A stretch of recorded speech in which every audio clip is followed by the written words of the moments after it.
All right. Well, may as well cut it in here and say, Joel, I couldn't thank you anymore for making it to episode 150. However, you understand the rules of a Swapcast. This is going to be your episode for today. So I'll do you the honours and you can come take this seat for today. Swapping? Let's do it. All right. It's all yours. From the moment you sit down, it's your checklist. It's your everything. Let's see how good you go as a podcast host, Joel. Platform is yours, Joel. Well, I'd like to welcome you all back for episode 150 of the Doxcast. Today I'm sitting down with a very special Start it again. Yeah. All right. I'd like to welcome you all back for episode 150 of the Doxcast. And I have a special guest with me. That's none other than Jake Doxie himself. Welcome, Jake Doxie, to the room. Thank you. Great introduction, Joel. Fucking carried that very well. But how do you know everything's on? You haven't even gone through your checklist. Oh, so I need to do the... You can do it. You can do it now. Oh, what is the Doxcast slider? Okay, the Doxcast slider is my slider out the front. We have to make sure that's does it say in session? Very good. I checked that one already. Do you need to use the bathroom? I might have to. Will you show me where it is? I'll show you where it is, and the episode can be paused at any time. Yeah. We can cut back in whenever. Yeah. Good. I'll save it then. You're good to do whatever you want. Smoke. Okay. If you need to answer the phone, you're fine to answer the phone. Yeah. You just let me know. I'll pause it and I'll cut it back in. Yeah. All right. Yeah, you said that well. The microphone's fully adjustable. Wherever you want it, you can play with it like it's a cock. You can do whatever you want with it. Tighten this, loosen this. Just speak into it. It likes being spoken into the top of it. How far should I usually keep it away from my face? About a bong away. About a shuckers? Yeah. Yeah, nice. Right. You may get a little nervous. I know it's your 150th episode, but the nerves do hit. Happens to me as well. Yeah. It's all right. You're just a human being at the end of the day. We just cut it in at any time. So there's no introduction. Maybe today I'll do an introduction. I'll see how I'm feeling, but normally I'll just cut it in whenever. Yeah, sweet. Is there anything you don't want spoken about on today's episode? Any off-limits questions or topics? No, I'm pretty much an open book, eh? Yeah. Like, I'm a bit nervous being on as a guest on this show, but, if anything comes up, maybe I'll just say maybe not that one. If you could cut that out. Yeah, of course. Yeah, that'd be okay, please. Of course. Yes, okay. And you thirsty? I am thirsty. It'll be all right if I have this Oxy shred. I got that for you, mate. Yeah? Put it there for you. There's always Oxy shreds in the Doxcast video. I know, it's good, eh? Come prepared. Beautiful. What's your name? Full name? Yeah. Jake John Doxie. Okay, nice to meet you, Jake John Doxie. Spelled differently than it is on YouTube, Instagram, Facebook. However, Jake John Doxie. All right, moving right along. But for the title of this episode, if you don't mind, would you call it Dance Man? Anything for you, mate. Yeah. What is OBS? Is that an obstetrician? OBS is a microphone audio, so that's on. Check 1 2. Yeah. Mention camera angle interference. Angle interference. Yeah, sweet. So you're saying like if I put my knee up like this, like I might block my face from the shot? Yeah, that's exactly what I'm saying. Yeah, beautiful. Also, just so you know, have you done this don't before? be this close. Be a little bit further. Yeah. It's almost like you've done this before. I've watched a couple podcasts on YouTube, like leading up. I did a bit of homework. I wanted to make sure what I was going into, you know what I mean? Like, so I did watch about 150 episodes or so leading up to this.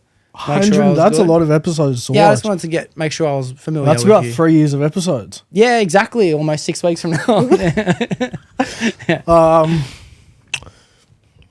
So if you want to say something to the audience that are watching at home, hello audience, what you do, look directly at the red dot on the camera. Okay. And that should give you a direct line of sight. Yeah. Okay. All right. That's good to know. In case I want to like call anyone out or let anyone know they're little pussies. Yeah. Yeah. All right. That makes sense. And don't forget, at the end of the episode, you do need to sign the wall. I often forget, but don't let me forget. Yeah. Okay. Right. Sweet. I guess I haven't signed the wall yet anyway, so it might be a good idea. Yeah, I think we're good to go. I've given Jake a rundown on what can and can't be done on my podcast. So, with none further ado, I'd like to welcome my special guest today, Jake Doxie. Thank you. This is my 150th podcast episode, and I wouldn't rather have it with anyone but Jake. So, thank you for coming on. Thank you, Joel. Thank you for having me. It's an honor to be here. I appreciate the effort. What you've built with this channel has actually been spectacular to watch. I've been watching it for almost 3 years today. And to finally be honored enough to be able to come onto your show and sit down here in this guest seat, it's almost like a dream come true. So, thank you very much for just being you. So, yeah. Well, thank you, and thank you for making it all the way out here. Yeah. Thank you for putting in the effort. I do have a couple questions for you. They're written down. Yep. So, but let me get started. Shoot me. 150 episodes. I'd like to congratulate you on that. But what have you learned about yourself through the process of 150 episodes?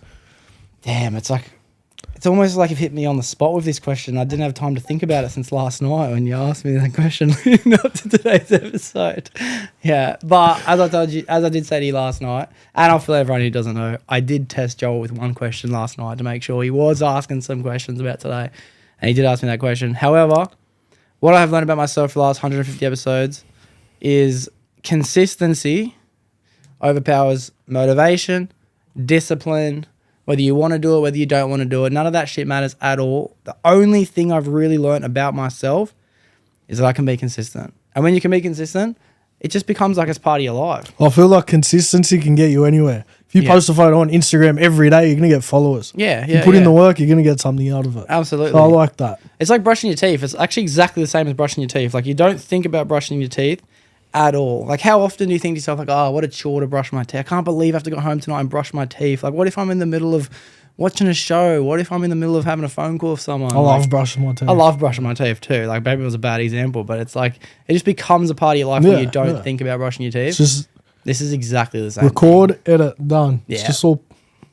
Actually, you know what? I'm going to add something to it because something else just popped into my head that I've learned about myself. And it's that once I get comfortable, it's very easy for me to get comfortable in a routine, no matter how long it takes, no matter how long the process is. Like, let's just say 8 hours of editing. It's part of my life and it's part of my routine every single week. Yeah. I will fall into that for 3 years straight and never try and find a way to make it any faster. Like, like, I don't really consistently think of the next way to improve. You know what I mean? Like, it's just, I reached this and I went, yep, this is how it is. Consistency. Like, that's the only thing I've learned. I haven't learned striving, perfection, acceleration. It's just consistency. Yeah. Well, it's turned out all right. Yeah. But yeah, it's cool. If that answers your question, I hope that answers your question. I think that's the exact answer I was looking for. All right. Good question. Are we just going to do this? Like, just this is your episode. We can do it however you want. Yeah, we'll do it like this. I like this. It can just be like a... Do you reckon, well, this sort of goes back to the first question, but do you think that podcasting has helped you stay accountable for yourself and what you do? Because I know, like, I've seen you have a lot of structure around the podcast. Like, you can't leave the house until you've edited an episode, things like that. Yeah. Okay, so the question is, do I feel like it's brought a lot of... What was the word? Structure? Yeah, structure and... started with an A, didn't it? Accountability. So I feel like it's bringing a lot of accountability to me in a little bit of a way. Like, at the same time, sometimes I'll say things on the internet so I can try and be more accountable, but I still don't follow up with it. Like, I swear to God, I said last year I was going to run a marathon, and then I said it again this year, and I haven't even ran 5Ks yet. Like, I've done no work it's about it. It's a thought that counts. It is a thought. Even vaping, I swear to God, I'm thinking maybe I should try and hide it through the episode. It's so fuck, bro. And then I'm just being a liar. Does it keep me accountable? In a way, it does keep me accountable because I have to speak the truth. I can't lie. Like, I'll genuinely believe, like, I want to run a marathon. Like, I'm not lying when I say that. So I guess it does keep me accountable because if someone says something that I don't agree with, I can't allow myself to let it go. I have to question it. I have to not pick it apart, but just interrogate in a little bit of a way. So it does make me accountable in some ways. However, I don't necessarily stick to everything I say I'm going to do because I am also very delusional. You know? I'll believe anything I tell myself. Yeah. I think we're very similar in that. Yeah. Bro, I remember I went carnivore, like, I did the first stint of it, which was like 2.5 weeks, which was a very rough 2.5 weeks. But then after I binged and I broke it, I said, you know what, fuck, I'm committing to it again. I said it on the podcast. I called up Ivy, the carnivore king. I said, bro, guess what? I'm fucking committing to like 30 days of non-stop meat only. He says, fuck yeah, bro. Let me know how you go. I was with you the day you broke it. I'm married. It was the same day. It was the same day. You were like, bro, you know what? I just need something. We went to the supermarket. You got Tim Tams, everything. Bro, it's like, and he's like, the thing is, like, you don't understand how much I believed the fact that I was going to be carnivore. 2 hours earlier, 2 hours later, it's like, I don't even think it was a thought before. Like, I don't even really want to do it. So if that answers the question, in some ways I'm accountable, in some ways I'm not. I'm still the same fucking make-believe idiot that I've always been. Do you ever get like 2 a.m. random bursts of motivation? Yeah. And then the next morning it's all gone? Yeah. Bro, I do it where I'm driving home or I'm driving to work. It happens a lot in the morning. And I think to myself like, oh yeah, I got to do this today. Oh yeah, I got to do that today. And then I'll even make notes on my phone, like make sure I do this, make sure I do that. And then 7:30 comes, I'm like, I should do it as I get to work. But then I get to work, let's lock in. I'll do it at lunch. And then it's like 8:30, it's like, I want to do it. I want to do it. 9:30, I want to do it. Yeah. 11 o'clock, I'm not doing it. It could be anything. A big one for me is the gym. Like now that I've been off work, I'm like, tomorrow I'm going to get up early. I'm going to go to the gym. I'm going to train. Get up. I'm like, what the fuck was I thinking? Who is that guy? I want to be that cunt, but who is he? Why was he in my bed? I've had this theory for like at least 6 months. It might have been a little bit more, where I don't think I'm the same person that goes to bed. Like You've told me. Like I think the guy that wakes up and the guy that goes to bed are two different people. Because as I said, bro, going to bed, it's like, yeah, tomorrow I'm going to absolutely crush it. Like 4 a.m. is for the winners. I'm one of them, bro. Like alarms set, beds made, clothes are packed, drinks filled up in the fridge full of water and creatine and a little bit of fucking caffeine. Like I'm good to go. My alarm goes off and I'm like, I've already had 10 hours sleep. So I might have went to bed at 8 p.m. Alarm goes off. I'm like, there's not a part of me that thinks that's a good idea. Like, fuck that guy. And oh my God. So the thing I was trying to come to terms with was like, should I try and become friends with myself? Like the guy that goes to bed, should I say to myself, listen, when I wake up, I'm asking for your support with the decision I want to make right now. And then when I wake up, I can choose to be like, yeah, all right, fine. I'll do it for you. I don't want to, you know what I mean? Like, because I don't feel like I'm the same person either way. Like it genuinely doesn't feel that way.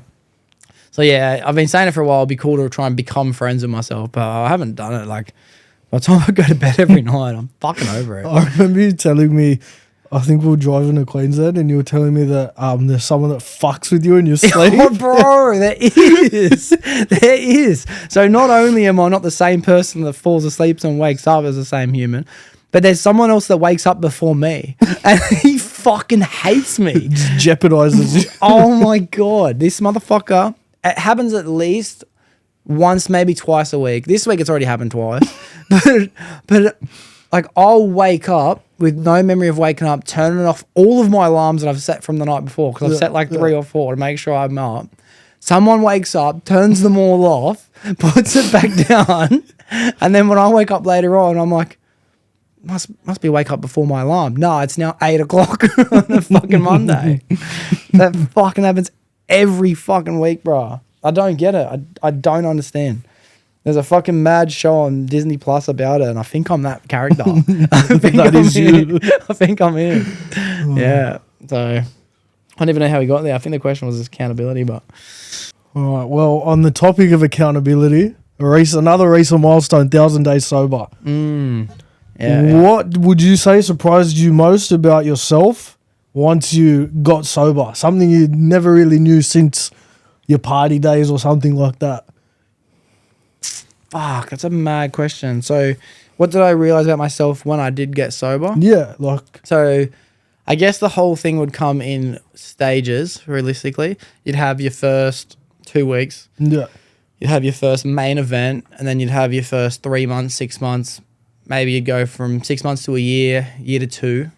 And then, to be honest, there was another big milestone lately that was a whole different mindset as well, but I'll reverse engineer it. So it's probably important information for anyone to know if they ever did want to try and get sober, which I do recommend if you find yourself to have problems when you get on it. If you're fucking happy to have a couple beers a couple nights a week, whatever. Even if you're happy getting pissed every night, if you're happy, you're happy. It doesn't bother me, right? But at 2.5 years, it was the hardest it ever was. Harder than at fucking one day, harder than at fucking one event, harder than one festival. Like 2.5 years, it started to be like, man, why am I doing this? Like I'm starting to lose the purpose, the motivation. I'm making up excuses in my head like, oh, it's so much harder to meet girls. It's like, no, it's not. There's literally girls everywhere. Like we could go for a drive and we'll find 5. Like, I don't know. It just became a real challenge. I had to find different ways to implement the structure of being sober back into my life. But what surprised me about myself was what I can get done. Like I would never in a million years be able to live the same lifestyles living now, even if I drank alcohol once a week.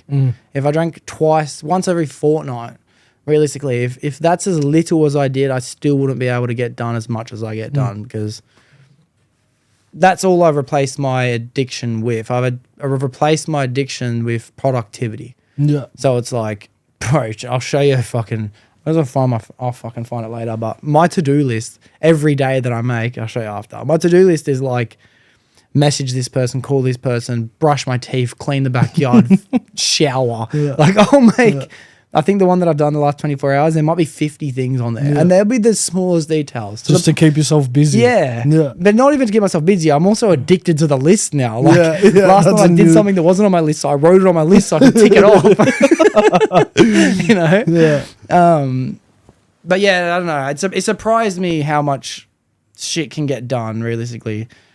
Like a 24-hour day is so manipulative if you want to. If you want to bend a 24-hour day, you can bend it however you want. Yeah, you get the most out of it. You're not limited to how much you can do in a day at all.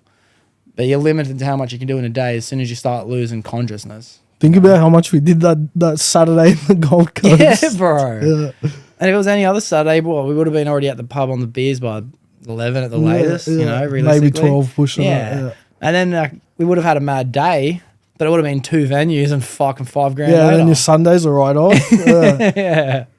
Yeah, so that surprised me a lot. It definitely surprised me. I don't know if it necessarily surprised me that I could do it because I always thought I could do it. One thing that did surprise me actually was that other people were surprised that I did it. Yeah. Like everyone else was kind of like, bruv, we actually don't believe it. Like it's been so long. And I'm like, really? Like, but I said I was going to do it. And I'm like, yeah, but come on, you say a lot of shit. You know? So I guess that was surprising. It's hard to say everything off the top of my head, bro, realistically, but it does come in phases and waves. I think the best thing didn't surprise me, but I had to prove it to myself was to remain socially confident. You know, as in like still going out and making conversations with people sober? Yeah. Like that is a overcoming obstacle, I think, that would hold a lot of people back. And it almost did. Sometimes it has. Sometimes I'm out and I'm feeling a little bit awkward or anxious and maybe I know one person and they're busy talking to someone else and everyone's drinking and I'm not. Yeah. So it's like, of course those moments are still going to come. But to go actually and have a good time without trying to have a good time was something that I was surprised that I could do. Because I thought in the beginning, like, well, I have to make sure I'm at least still dancing or I'm at least still eating or I'm at least still having a laugh. So I thought I would have to try and have a good time. Yeah. It was surprising to find out that I can just have a good time, you know, if that answers your question. Yeah. And you've actually, you know what, been sober for a bit of time too, realistically. I think 3 months now. Yeah, right. The longest in years. Like, yeah. Been all right. It's crazy, bro. And is it surprising you that you have been sober for 3 months at all? Yes. Yeah. Like I don't even have the urge to go drink. Yeah. Like it's just gone. Yeah. Before that though, like, could you see a possibility of ever doing it? Like, or did you think? I've always said I'm gonna do it, but only after going out. I'll say it and then next weekend I'll be out. Because I feel that shit the next day. I'm like, I'm never doing this again. Okay, I get you. Like, I'm never drinking again. But now, like, it's even the thought of like going out and just having a big night is just like, I don't want that. It's a lot, bro. Yeah. It's a lot. And don't get me wrong, I still like to tell myself the possibility for me to do it is always there. You know? Yeah. It's such a hard balance, bro, because Like I just haven't had any big events yet though. Yeah. I know like there's a couple birthdays coming up and that'll test me. That'll be hard. Yeah. But there is some things that I will be completely honest aren't as fun. Like a festival will never be as fun sober as it would be on them. Or like if you're a part of a bucks party and you're not drinking and you're at a strip club, that's never going to be as fun sober. There's obviously big sacrifices that I have to make. So if anyone isn't completely committed to the idea that they're doing it for their best interests, I don't understand a little bit. I don't understand sometimes. I don't understand maybe. I understand yes and no. Yeah. So for me, and one of my favorite fucking quotes is one's too many and 1,000's not enough. Yeah, I liked it. You told me that the other week. Bro, I heard one the other day where this guy was saying in a meeting, I won't say who it was obviously, but he was saying someone that he was working with got given a case of beer for doing something good. Like it was like a reward for whatever reason. And then he asked him, he says, "Oh, how's that case of beer going?" He's like, "Yeah, not too bad, bro. I think I've had about 4 or 5. And he's like, "Yeah, but it's been like 3 weeks." And he's like, "Yeah, I know. I just like, the Origin was on, so I had like 2 on the Origin. And then like I had a mate come over one day, so we had 1 on Sunday." And he got like pissed off in a way, hearing him like, "What do you mean you've only had 5? It's a waste." Yeah. And he's like, and he said out loud in the group, he goes, "And that's why I definitely can't." He's like, "Because I can't even have other people have 1. And that's how I feel too. I know I feel the same as you. I know we've spoken about this, but like seeing other boys go out like 3-4 beers, it's a waste of a night. It's a waste of money, time, effort. You can't drive. If you're not getting yourself like full ridden off, what's the point in going out? That's how I think of it. Like, yeah, bro. Even going to a festival and having a cap sometimes annoys me. Thinking about that, it's like, remember the conversation we had last night? Like home in bed by 2 a.m. What's the point? What's the point? Yeah, bro. Absolutely. Like you're waking up fresh the next day, coffee with the missus. What's the point? Yeah. So I don't know, bro. Like I think, and I said it a million times before, I don't recommend it to everyone. I only recommend it if people feel like they can't get out of the system they're stuck in. Yeah. It's like, bro, I can't save any money. I can't stop going out. I keep telling my missus I'm not going to, but then I keep fucking sneaking out and going to the pub. Like, it's like there's a million reasons why it could be an answer, but it's a big lifestyle. It's a big lifestyle. I feel like when it starts causing you problems in your sober life, that's when it's a problem. Yeah, absolutely. And I guess some people, bro, they might be able to just have a problem every 6 months and their life's pretty normal. It's just like, I actually drank too much at that birthday. Like I embarrassed myself a bit, like realistically that's not the worst thing in the world. But some of us people, we can't be trusted around it. Yeah. Even when I went living away, I went to a meeting there because the boys were all drinking. So I just snuck out, went to a meeting. Derek called me.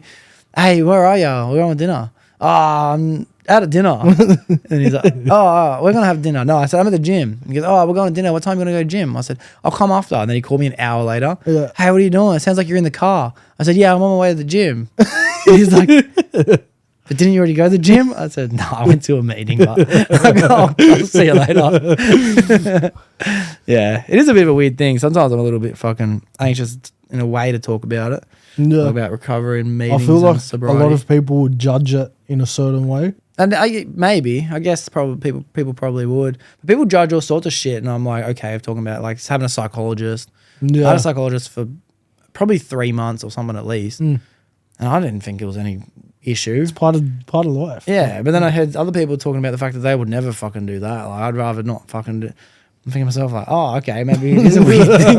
Maybe it's a weird thing. I don't know. I don't reckon it is. Like it's part of life. If you need a psychologist, you need a psychologist. Yeah. And I guess it's just important to be honest in a way as well. Like there's no point hiding away from the fact. It'd be like hiding your religion or hiding your dietary requirements or hiding any of that shit. It's like I'm a vegan. I'd hide that. Yeah. I went vegetarian once, Did you? I went vegetarian for 9 months. I can't imagine you was a vegetarian. Every time you eat steak, you go, bruh, steak's just the best food. It is the best. Don't get me wrong, it sucked. But I watched this fucking Netflix show once, and it was called Meat Eater, I think, and the picture that the Netflix show painted was how meat is terrible for humans. And it was a full documentary, and I believed it. And like it showed how Nick, who's the guy I met in Nate Diaz. It showed how Nate Diaz was a vegan and he ended up winning in the fight against Conor McGregor the first time around because Conor McGregor would eat 2 steaks a night, and explained a whole bunch of athletes, and it showed, well, these are the ones that don't eat meat and these are the ones that do, and obviously the ones that don't eat meat always had better blood samples and had better performance. I watched it and I thought, mad, how good is this? And I was boxing at the time, fighting. So I just fucking... Thought you were going to be the next Nate Diaz. 10 months, bro. I didn't 10 months? 10 months. What'd you eat? Tofu? I just made my own wraps with veggies and beans every day for lunch, and then dinner I'd find something else. That's all right. Yeah. It's not too bad. It's not a healthy lifestyle, but vegetarian, vegan lifestyle. It's not healthy at all, actually. You have to have meat. I had a girl on the podcast. She's a personal trainer and nutritionist, and she was a vegetarian. Did she include meat in her diet plans for people? For other people, she always would because it was healthy. Like she had to do it for other, but she just like, I choose not to. And she was like, she was addicted to fitness. She loves being healthy, this girl. She's like, yeah, but I'm just not for me. But at least she was self-aware enough to realize that just because she does it doesn't mean other people should do it. Yeah. I have a mate who's vegetarian, and I went out one night with him and his missus to a vegetarian restaurant, and I actually woke up feeling really good the next day. Oh, yeah? It jumped out of bed. Really? Yeah. After not eating meat for the night? Wow. But what did you eat instead? Like, what was the dinner? Vegetarian Asian food. Like noodles, rice. Like little money bags and shit. Oh, yeah. Oh, I'm surprised, actually. Because usually that would weigh me down if I ate that food. Oh, I felt mad, really. Yeah, and I put it. It could have been something else, but I put it down to that. Maybe it was all the MSG. Maybe it was your stomach waking, bro. Speaking of stomach waking you up, yesterday driving to work in the morning, I had to drive to Hornsby. Yeah, I reckon I was already late too, which sucks. I was probably 15 minutes into the drive and I thought, brother, I will not make it to work. This is bad. Yeah. And I contemplated the whole way pulling over. I was on the phone. I just wasn't listening to anyone. I was biting my teeth as hard as I could. I was thinking, this is so fucked. There was no fucking servos, no Maccas. From here to Hornsby's fucking bush. that road. But there's people following me the whole time. And bro, eventually I found this emergency fucking cafe in the middle of nowhere and I pulled into there. Bro, I'm surprised I made it there. Fuck me. Because I had KFC the night before like an idiot. Well, I have another question. What would you say is something big that the listeners might not see that you do behind the scenes, but it's a big part of the podcast? It's a big part of the podcast. Okay, a couple of things come to my mind. So I'd say pretty much every single episode. I can't think of an example, but it's not on my list or anything like that, so I might miss it every now and then. But I meditate in that seat before every single guest comes over. I just put on YouTube and I just sit there and I clear my mind as much as I can, just focusing on what I'm breathing. That's it. And then by the time I get here, I feel fucking incredible, and it makes a massive difference. Yeah. Another thing that is a massive behind the scenes part of the podcast too is, I'd say probably my faith would be a massive one. I'd say I do ask and pray a lot of the times about the podcast. Something's gone wrong. Could it be fixed? If I need to improve, would you let me know? Can you make? I'll even say, if issues need to come up, let them come up now so I can get them out of the way.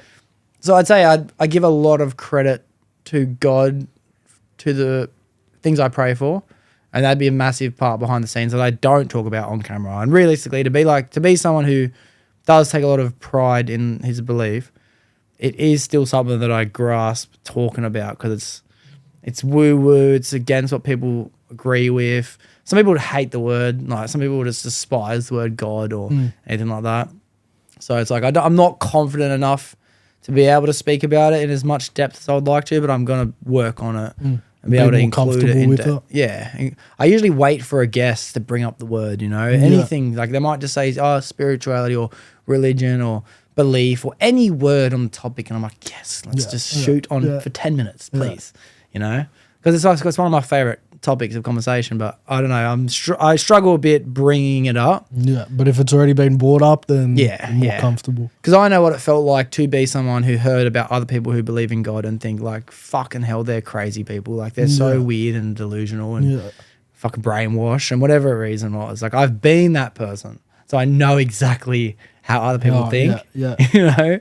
So I'd say that'd be a massive one behind the scenes. But when you say behind the scenes, do you mean like to do with the podcast? People won't know. Yeah, like prior preparation prevents piss poor performance. Yeah, the 7 Ps. Yeah.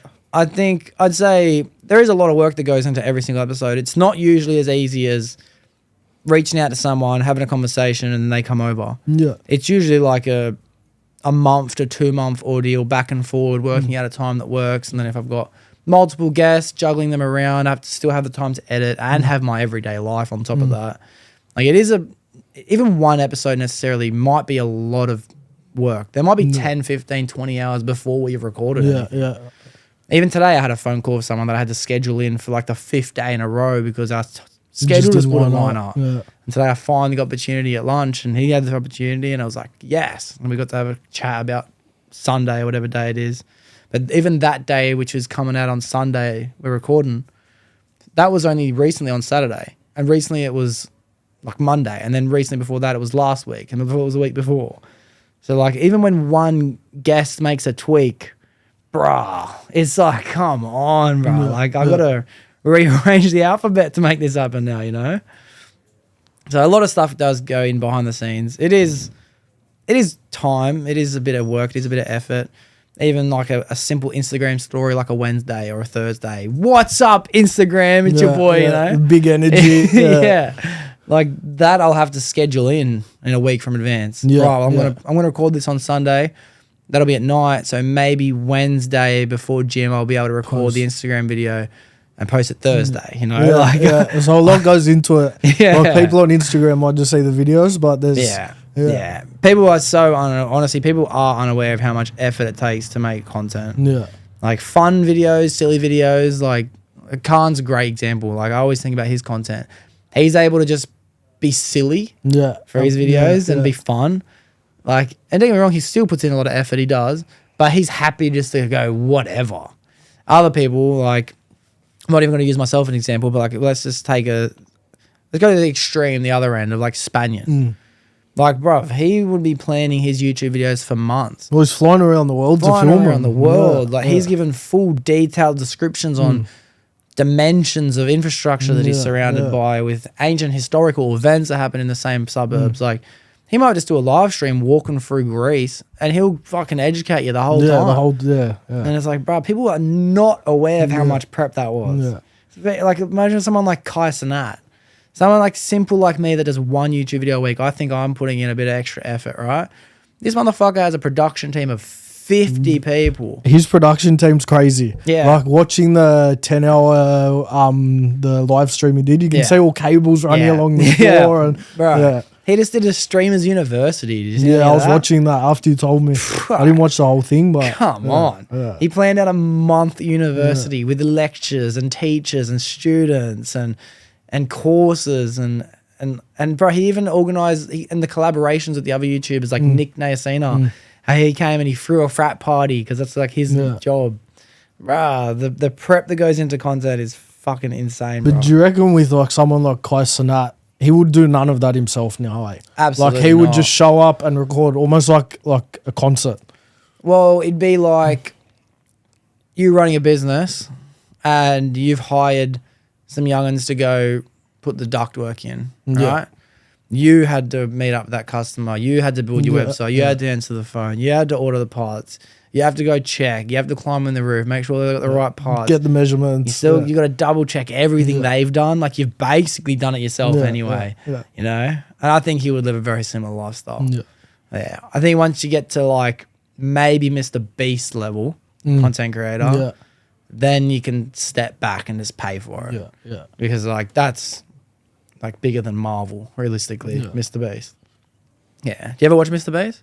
Watched a few of his videos. Yeah. It's so cheesy, but someone recently was telling me they've never watched it too. Like that blows my mind people don't watch it. I thought everyone watched it. Have you tried his burgers? Nah. Tried his burgers. Yeah, was it good? It was alright. Oh, yeah, I can't imagine it being great. I want to try Mike Malik's burger, Smash Burger. Is that the guy that was dating Lana Rhodes? Yeah. He has a mad burger because he used to do burger reviews on YouTube. Like that's when him and Lana Rhodes like at their peak of internet fame. He would do burger reviews, so he'd go to every restaurant, and then he ends, fuck it, I might bring my own burger out. So now he has his own brand of burgers. But the original thing I brought up before the burgers was Mr. Beast. Yeah, so I thought, I honestly thought everyone watched it. I thought it was like, how many subscribers does he have? Oh, I couldn't tell you how many subscribers he has, but I could tell you he might get an average of 50 million views per video on YouTube. Some of his videos have hundreds of millions of views. Like, that is so much. I think, and you know what's crazy about Mr. Beast? He not only has the most subscribed YouTube video in the world that gets the most views, the most channel, he also has that in like 30 countries or something, because every video he makes from other countries, he hires really famous celebrity voices and he gets them to do the subtitle Really, for that country. And then he puts their voice over the YouTube video and puts it out in their country too. So he's like the world. He's so much bigger than the rest of the world, bro. Like, America might not even be his number one. India might be his number one, you know? He has 350 million subscribers. Yeah. Wow. And now most of those will be American and Australian and in England and all that, because he also has them in all the countries that don't speak English too. Yeah. Like, that's crazy. I didn't know that. That's mad. Yeah, bro. Would you see yourself ever wanting to get to that level of content creation? That level I don't necessarily dream to aspire to be. No, not like Mr. Beast level. Mr. Beast only cares about making the best videos. That's his goal in life. Yeah. He wants to make the best videos. That's not my goal. I'd love to be an entertainer. I'd love to at least have some level of impact on people's happiness and, you know, weekly schedule and all that. But nowhere near his level. Like, maybe I would get as big as Spaniard, but even he's a level of content creator that I don't aspire He's big to now. be. I didn't realize how big he is. He's 1 million subscribers. Yeah. Is he? Yeah, he's 1 million now. He's like 900 and something, maybe 60,000. But he's basically 1 million subscribers now. I have no idea. Every country he goes to, and I watch his videos, he'll just did Everest, and there'll be guys from every language. That's what made me realize how big he was. Yeah. Like, not necessarily that video, but everywhere he goes, like Italy, there's Italians coming up to him. It's crazy. Yeah. It is crazy, eh? And then I saw on his Instagram, he posted a video talking about he was watching some review of a VR headset, and on the guy's headset, Spaniard was one of the recommended videos. And this guy was like living in the UK, like just did reviews. What? Yeah. That's crazy, eh? He must have so many crazy full circle moments when he gets to that level of success. Imagine just watching a VR headset review and you're in the VR headset. Like, that's crazy. That is crazy, bro. Yeah, that's so sick. Well, honestly, bro, if I wanted to try and become a bigger content creator, I got to really take a lot more effort than I'm putting in now, which is I don't want to say that's annoying or frustrating or hard pill to swallow, because I do take a lot of pride in the effort that I do put in. You do put in a lot of effort. Yeah. Like that last video you and I just did. Yeah, great. That was a big effort video. Yeah. That was a great video too. And even that, like, I swear to God, I do not consider that to be much effort. The Instagram clips and shit, to me, that's no effort compared to what it really takes for me to do a 2-hour podcast. Yeah. Like, that's fucking... Yeah. There's a day of a week gone. Yeah. 100% from the moment I wake up to the moment I go to bed. That's a full day. However, if I want to really start entertaining people, I've got to put in more effort. I'm levels below where I need to be in the effort I'm putting in if I want to entertain people to a higher standard. And then you need to start making sacrifices to free up time. Yeah. And that's a big balance, bro. Like, what am I willing to sacrifice? Yeah. I'm not willing to sacrifice at the moment my career because there's unticked boxes. I'm not willing to sacrifice going to the gym or church or meetings. Like, that's basically it. Like, bro, there ain't much time left, you know? Yeah. And now my routine is one mad restaurant a week. Like, that's part of my routine too. So. Loving that. Margaret tomorrow. Yeah, Margaret tomorrow. Vlog incoming. So yeah, I do. I will obviously put in more effort and level up as time goes on. Little tweak details to the podcast do seem to happen every fucking 2 months, realistically, like new camera qualities or new backdrops, new fucking signatures, fucking, like, everything does improve over time. But yeah, it's an unticked box, the YouTube side of content creation, that's for sure. Yeah. Yeah, which would be mad. Did you ever want to do content or creation or anything, even when you were a kid or high school? Not until I met you. Okay. Even when I met you, I was telling you, nah, never. Now look at me. Yeah, now you're loving it. Eh? I love it. You love getting in it. Yeah, because it is fun, right? It is fun, like, and it's always new shit to do. Yeah. Like, it's not bad. I don't mind that. Yeah. I could stand in front of a camera comfortably now, I reckon. Yeah. Well, that keeps me accountable. The outside of the podcast shit, to answer the question you asked earlier, that does keep me accountable. It's like, if I'm not already recording something that I'd be doing for the week, like let's just say going to Margaret tomorrow, like I'm going to take advantage of that and make a video of it. Yeah. So I do get to at least capitalize on the fact that I enjoy doing new shit. But if I don't have anything to do and I need a video, then I'm like, fuck, what should I do this weekend? I haven't done indoor skydiving. Let's go try that. You know, and that's still mad new experience. Like, so it's mad. Yeah. So I guess that in a way it does keep me accountable to answer it from before. That's for sure. But as if I just can't believe you didn't be a kid and look up and think to yourself watching YouTube videos like, man, I wish. Did you ever watch the Janoskians? Remember the Janoskians? Yeah. Did you never think I wish I was doing that? That's crazy. What I did, like, I've shown you the videos. Like, I used to go out with the boys and film skating. Yeah. But that was more the enjoyment of the filming and the editing, not being in front of the camera. Okay. Yeah, that's crazy. But that comes from my dad, I reckon. Like, yeah, for sure. Well, that's crazy because I never enjoyed the being behind the camera. You know, there was a stage like last year, maybe around this time last year, actually, around exactly. But I was doing work for other people where I would edit their videos. People would send me their shit. I'd charge them every week to make their fucking ads for YouTube or fucking Instagram, whatever. And I thought, yeah, maybe I could make a business out of this. And I fucking swear to God, bro, I just don't like it. I'm not doing it anymore. Like, I don't pay me whatever. I ain't doing it, you know? I could do I couldn't because I see my dad and he's in a dark office sometimes 16, 17 hours a day. Yeah, bro. I could not do that. Bro, your dad's cool, bro. I like your dad. I like what he does. Like, it's very, very different. It's so technical. It is. Do you actually know how good your dad would be at his job compared to other people? Not really. Yeah, bro. He would be fucking phenomenal. Yeah. He was, like, I know he's explaining things to me that I know for a fact fuck all people would understand. Yeah. In the world of editing. He's explaining things about... I'm not even going to try and explain the detail. But I'm like thinking to myself, like, rah, bro. Like, if you were 10 steps back from that, I still wouldn't get it, you know? Yeah, right. Like, I understand the scale he's at and he's good at his job. Yeah. But I've never thought that deep into it. Like, I've always just thought, yeah, my dad's mad at his job. He'd be as good at his job as our boss is at his job. Yeah, okay. you know? Yeah. And you can't get much better than our boss at his job. Yeah. Like, that's pretty much the peak of the mountain. Yeah. You know? What's mad to see is how much he loves it. Yeah, does like, he love it? That's mad. Yeah. That's true. Do you ever, and that's another crazy concept as well. Like, can you imagine being that good at anything? That's what I always ask myself. Like, let's just use your dad as an example or our boss as an example or anyone who's fucking phenomenal at what they do. Yeah. Like, I don't know if I'll ever be that good at anything. Like, I start getting good at something and then I get sick of doing it. Yeah. So I'm like, as you say, I'm like, all right at a lot of things, but I'm not amazing at one thing. Yeah. I'm good at everything, but I'm great at nothing. Yeah, 100%. Like, I just get sick of like, all right, like I've like got this trick down now. Yeah. I can't tail whip. So. Yeah, man. He's gonna say, what happened to your scooter? Well, I broke my leg, bro. I'm too scared to get back on the scooter. Came everywhere with you for a while. And it's not even like I broke my leg on the scooter, but even today I was at work for the first day not wearing my knee brace. Fuck, I had anxiety all day. Yeah. I had my knee brace, but I just left it on the back of my truck. And bro, I was freaking out. Listen to this psychopath. Is that your brother? My dad. Oh, your dad. Yeah, he just comes over and makes a fucking chaos. Like a tornado. Believe me, it hasn't even started yet, eh? Yeah.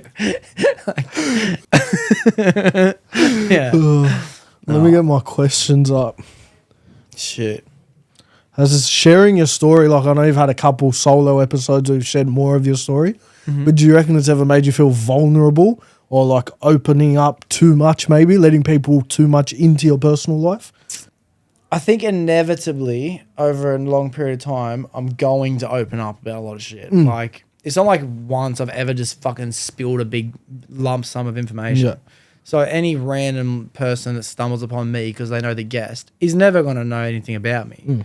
But after 150 episodes, the people that have watched all of them, they'll know. Yeah. They fucking know me like anyone else. You know? Like, even if they've never met you, they feel like your best mate. Yeah. So things do come up. I don't share really personal details in the moment, ever. So even when I went through like the last breakup I went through, which would have been fucking, I don't even know how long ago now, well over a year, however long ago it was. I was literally going through it and not saying nothing for any episode, through the friends, through the guests, through anyone. Like, I'm just like, And people would bring, and they might even come up in a conversation like, oh, so you have a girlfriend, this and that. I'm like, yeah, well, fucking, because it's like, that's not anything that I feel like sharing about. But then one day, cut to the day I feel like it, it's like, yeah, no, I've been single for fucking at least 6 months by now. It's like, so I never really feel like I'm being vulnerable and opening up about too much because it's a slow journey. Yeah. If you put a lobster in a pot from cold water, have you ever heard that saying? If you put a lobster in a pot of cold water and you slowly increase the temperature over time, the lobster will stay in the pot without stressing and cook itself to death. It will die. Really? Like it just won't notice it. But if you put it straight into a pot of hot water, it will fucking freak the fuck out. Okay. Maybe it's a frog. It might not be a lobster. I think it's a frog, the saying. Yeah.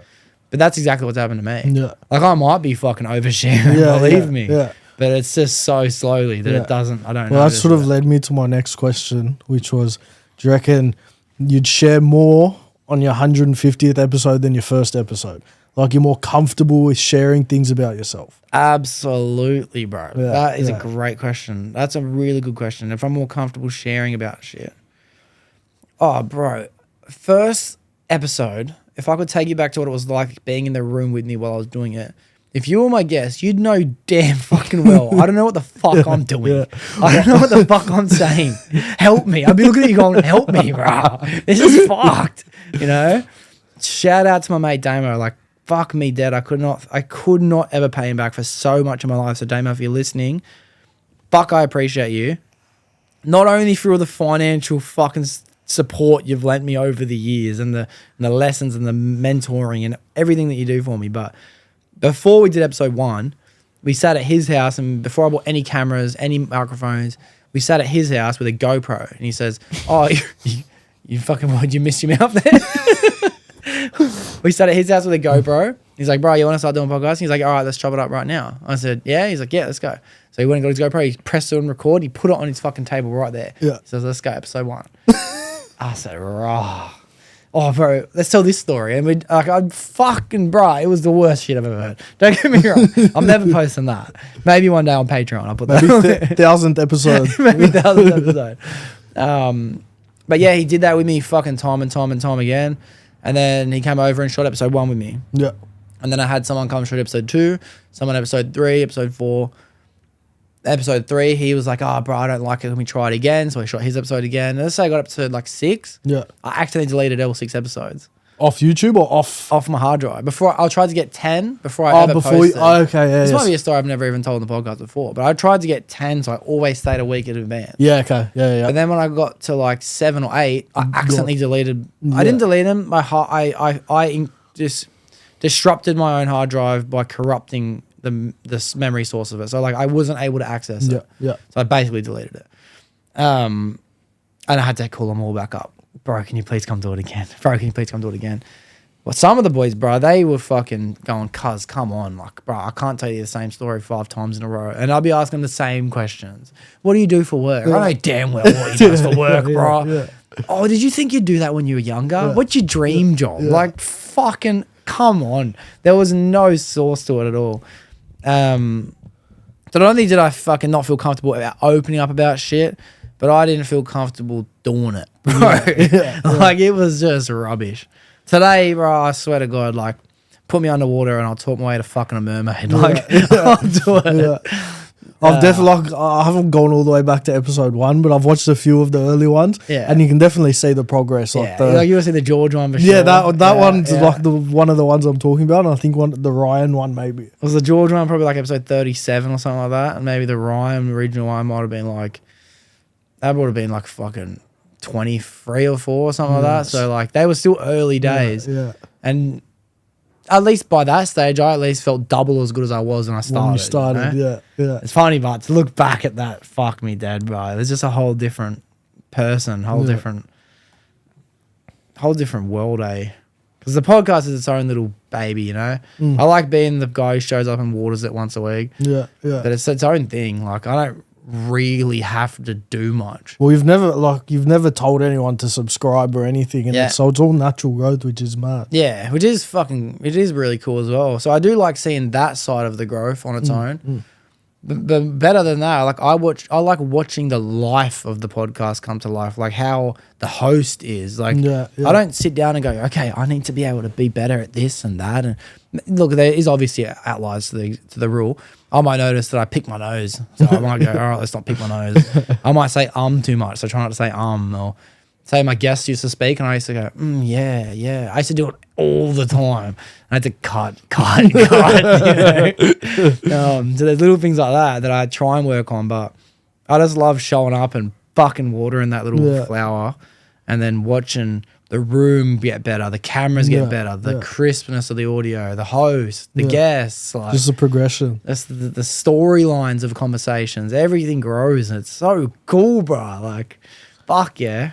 I feel way more comfortable than I did back then. Not just about opening up, but just about what it is. Because I was also a little bit like, I don't want to tell anyone I'm doing this. Like, well, look at his little YouTube show with fucking 11 subscribers and fucking 40 episodes. Like, yeah, righto, bud. Like, it's a real superstar over here, you know? And then nowadays, it's not something at all that I'm shy to talk about. Yeah. Back then, I got this thing going on, like kicking a can on the ground. Fuck! It was, fucking stupid gnome, you know, kicking shit over.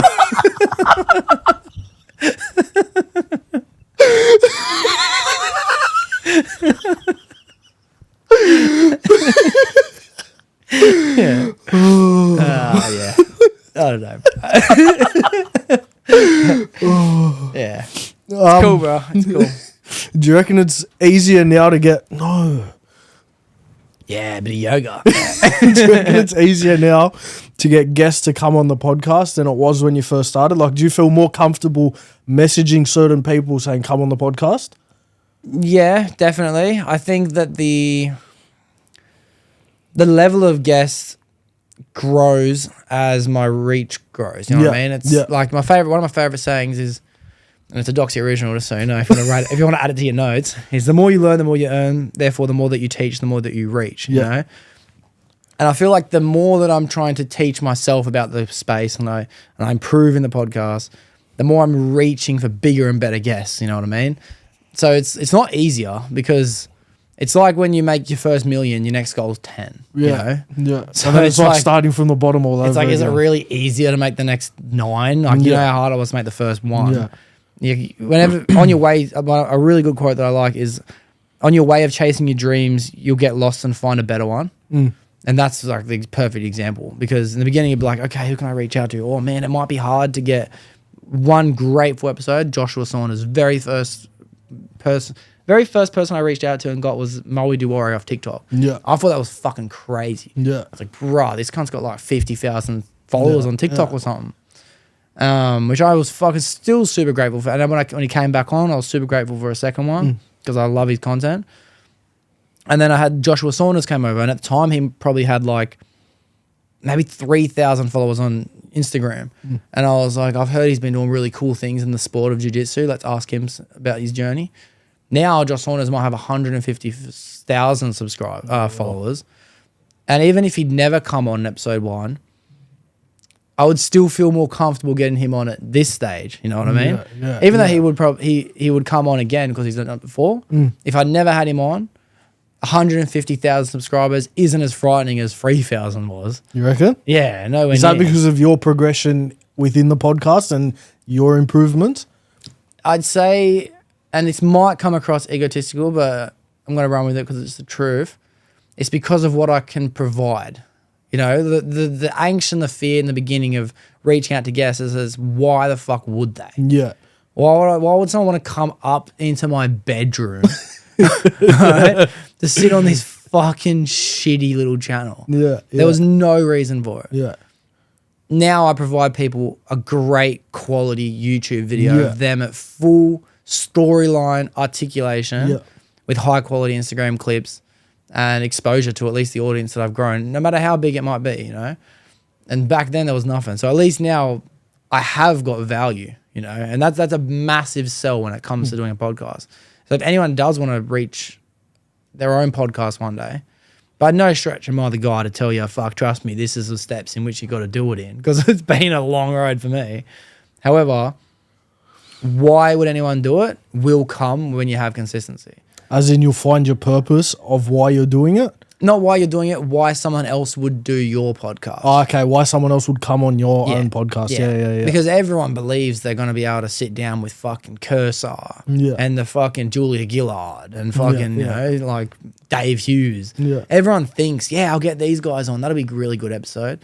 But in the beginning, why the fuck would they? Yeah. But they will the longer you do it. Yeah, well, they say, and you become a better entertainer the more you do it. You're better at asking questions, answering questions. So gives the. I've even had some people in the past tell me when they come on and do episodes, and they've said, "Bro, I agreed to do it because I've seen the effort you've put in. Like, I've seen you're 120 episodes in, and I'm like, fucking oath, I want to go sit down with this guy. He's a consistent person, you know." And that was a sell as well.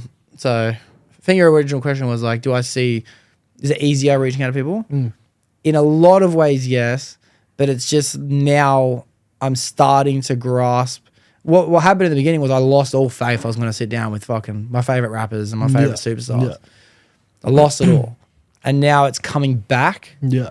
But what was once impossible is now possible, just very difficult. Yeah, it's like it's a goal that's reachable, but it's hard to reach. Yeah. As before, it was impossible. Yeah. So it was never even a thought. Yeah. Yeah, mate. Good question. Thank you. I'd tell you what the truth is, though, on that subject, is I fucking appreciate these episodes.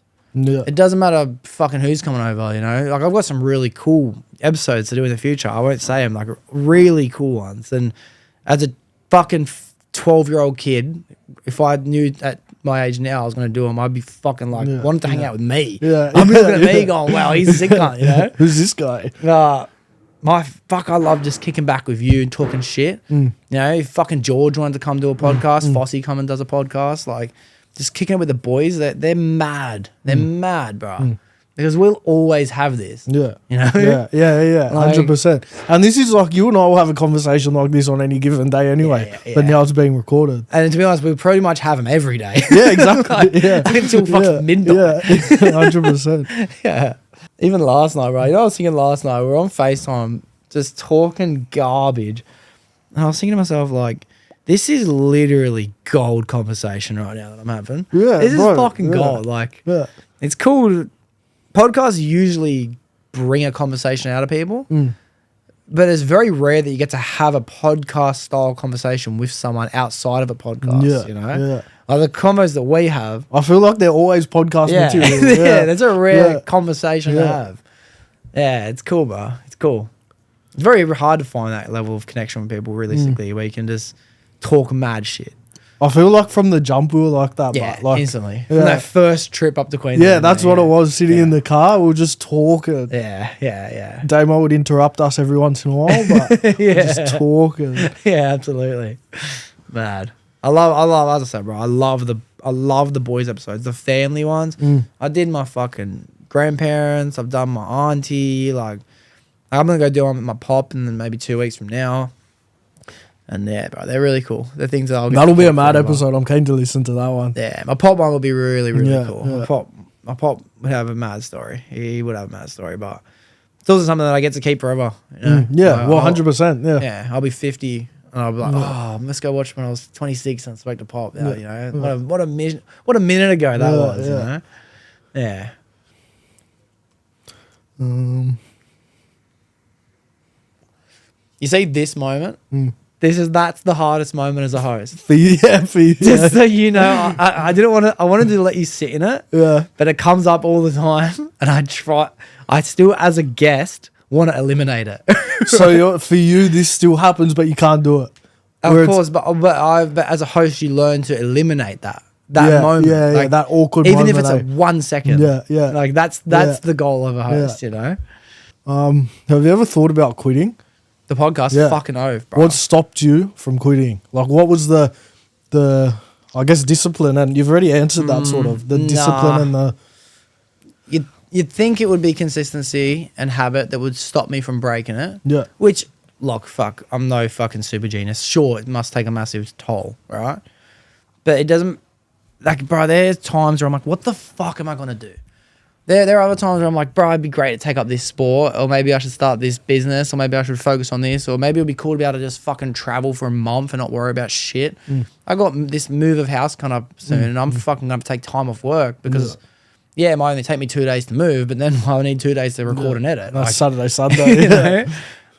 So, of course, the thought of quitting comes up all the time, especially if you want to focus on things like views and numbers, because sometimes if a video doesn't do that well, it's like, damn, I put a lot of effort into that one. Like, that took a lot of time. I enjoyed that one. Yeah. Why doesn't anyone else enjoy it? Yeah. And 99.9% of the time, I don't think about anything to do with views or subscribers or anything like that. It's a mad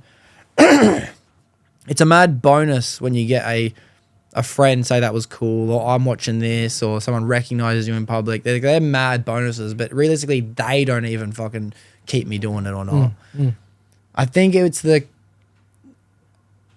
have a lot of fear one day that I will look back and regret something. Yeah. And I will never regret doing it. But I really think I'll regret quitting it. You know? Oh, man, there's this mad fucking quote on my phone written down. It says, I can't remember what I wrote, but it was like, can I have my phone? I need to fucking find it. It's exactly what I'm talking. You can throw it. It's fine. Even when I guess it's a girl and she showed me something, I go, I just fucking throw it at her. All right, this is what it says. I hope I never realized that the thing I never did was the thing I always wanted. I hope I realise it. No, I hope I never realized the thing I never did was the thing I always wanted. So I'm saying you never realise that. Yeah, okay, I get it. You get it? Yeah, I get it. It's saying like I never wake up to myself that the thing I never did was the thing I always wanted to do. Yeah. You know, like, because, and it drives me a lot in my life, bro. Like, I always think about being 50, 60, 70, and looking back at my life and thinking, like, that's it. That's what I'd used it for. Like, it's a very common thing for people to get old, because I listen to a lot of recounts of people who, especially successful people, who spend their whole life trying to attain 100 million. And they get to the end of their life and they look back and they think, like, what did I do that for? Yeah, like I wasted so much time. I could have been having fun. Yeah, I missed out on time with my kids, my wife, the girls, my animals, like my friends. I didn't spend enough time with my mum. I didn't spend enough time with my dad. I've only got one brother and I didn't see him for fucking 5 years, whatever it might be. I always think about what it would be like to be later looking back at now. It drives me 7 days a week, realistically, every decision. I only go to the gym because I think to myself, like, fuck, bro. You know what I mean? I've got 2 arms that work today. Like, the reason why I do cardio. Because I think to myself, like, bro, if I was 80 right now looking back at me, I'd be like, yeah, let's fucking run until we vomit. Like, let's just use it. So that's been the thing that's kept me from doing it. But do I think about quitting it? Fucking oath, bro. It's a long... But don't get me wrong, bro. I think about quitting my job. I think about quitting the gym. I think about quitting going to church on Sunday. Like, I think about quitting everything. Yeah, obviously, you're going to think about it. Yeah. What's a truth you live by that most people avoid? Fuck, what a mad question. What do I think most people avoid I live by? Oh, this is a fucking fact. I don't think most people want to be great. You know, I've said it before, like, imagine what it would be like being the best. You can still reach down and pick up the ball. I can see you fucking trying to pick it up. It's still my head in. I think most people, as I said, I don't know what it's like to want to be the best of all time, the greatest of all time. I don't aspire to be the Michael Jordan of anything. I don't aspire to be our boss at anything or your dad at anything, right? However, I want to be great. Like, I still really do make an effort to be really good at my job. And it might come down to things outside of that. Like, I want to be the best boyfriend when I'm in a relationship and all these things. I don't often see anyone really trying to be great. And that's a truth that I really do live by, you know? We have to be good to be great. Yeah. But I don't think anyone... But do people really try and be good? I don't know many people that set out in the morning. I've heard you say, I'm going to be great this week. And that's mad. Because I don't know many people like that. I think we were on FaceTime only the other day, and I remember saying it. I was like, I might try and be the best employee this week. I feel like I've done all right, but I've been so late. I've been I was going to say, how have you been getting there? But I've been wearing all my safety gear. My shirt's been ironed every day, you know?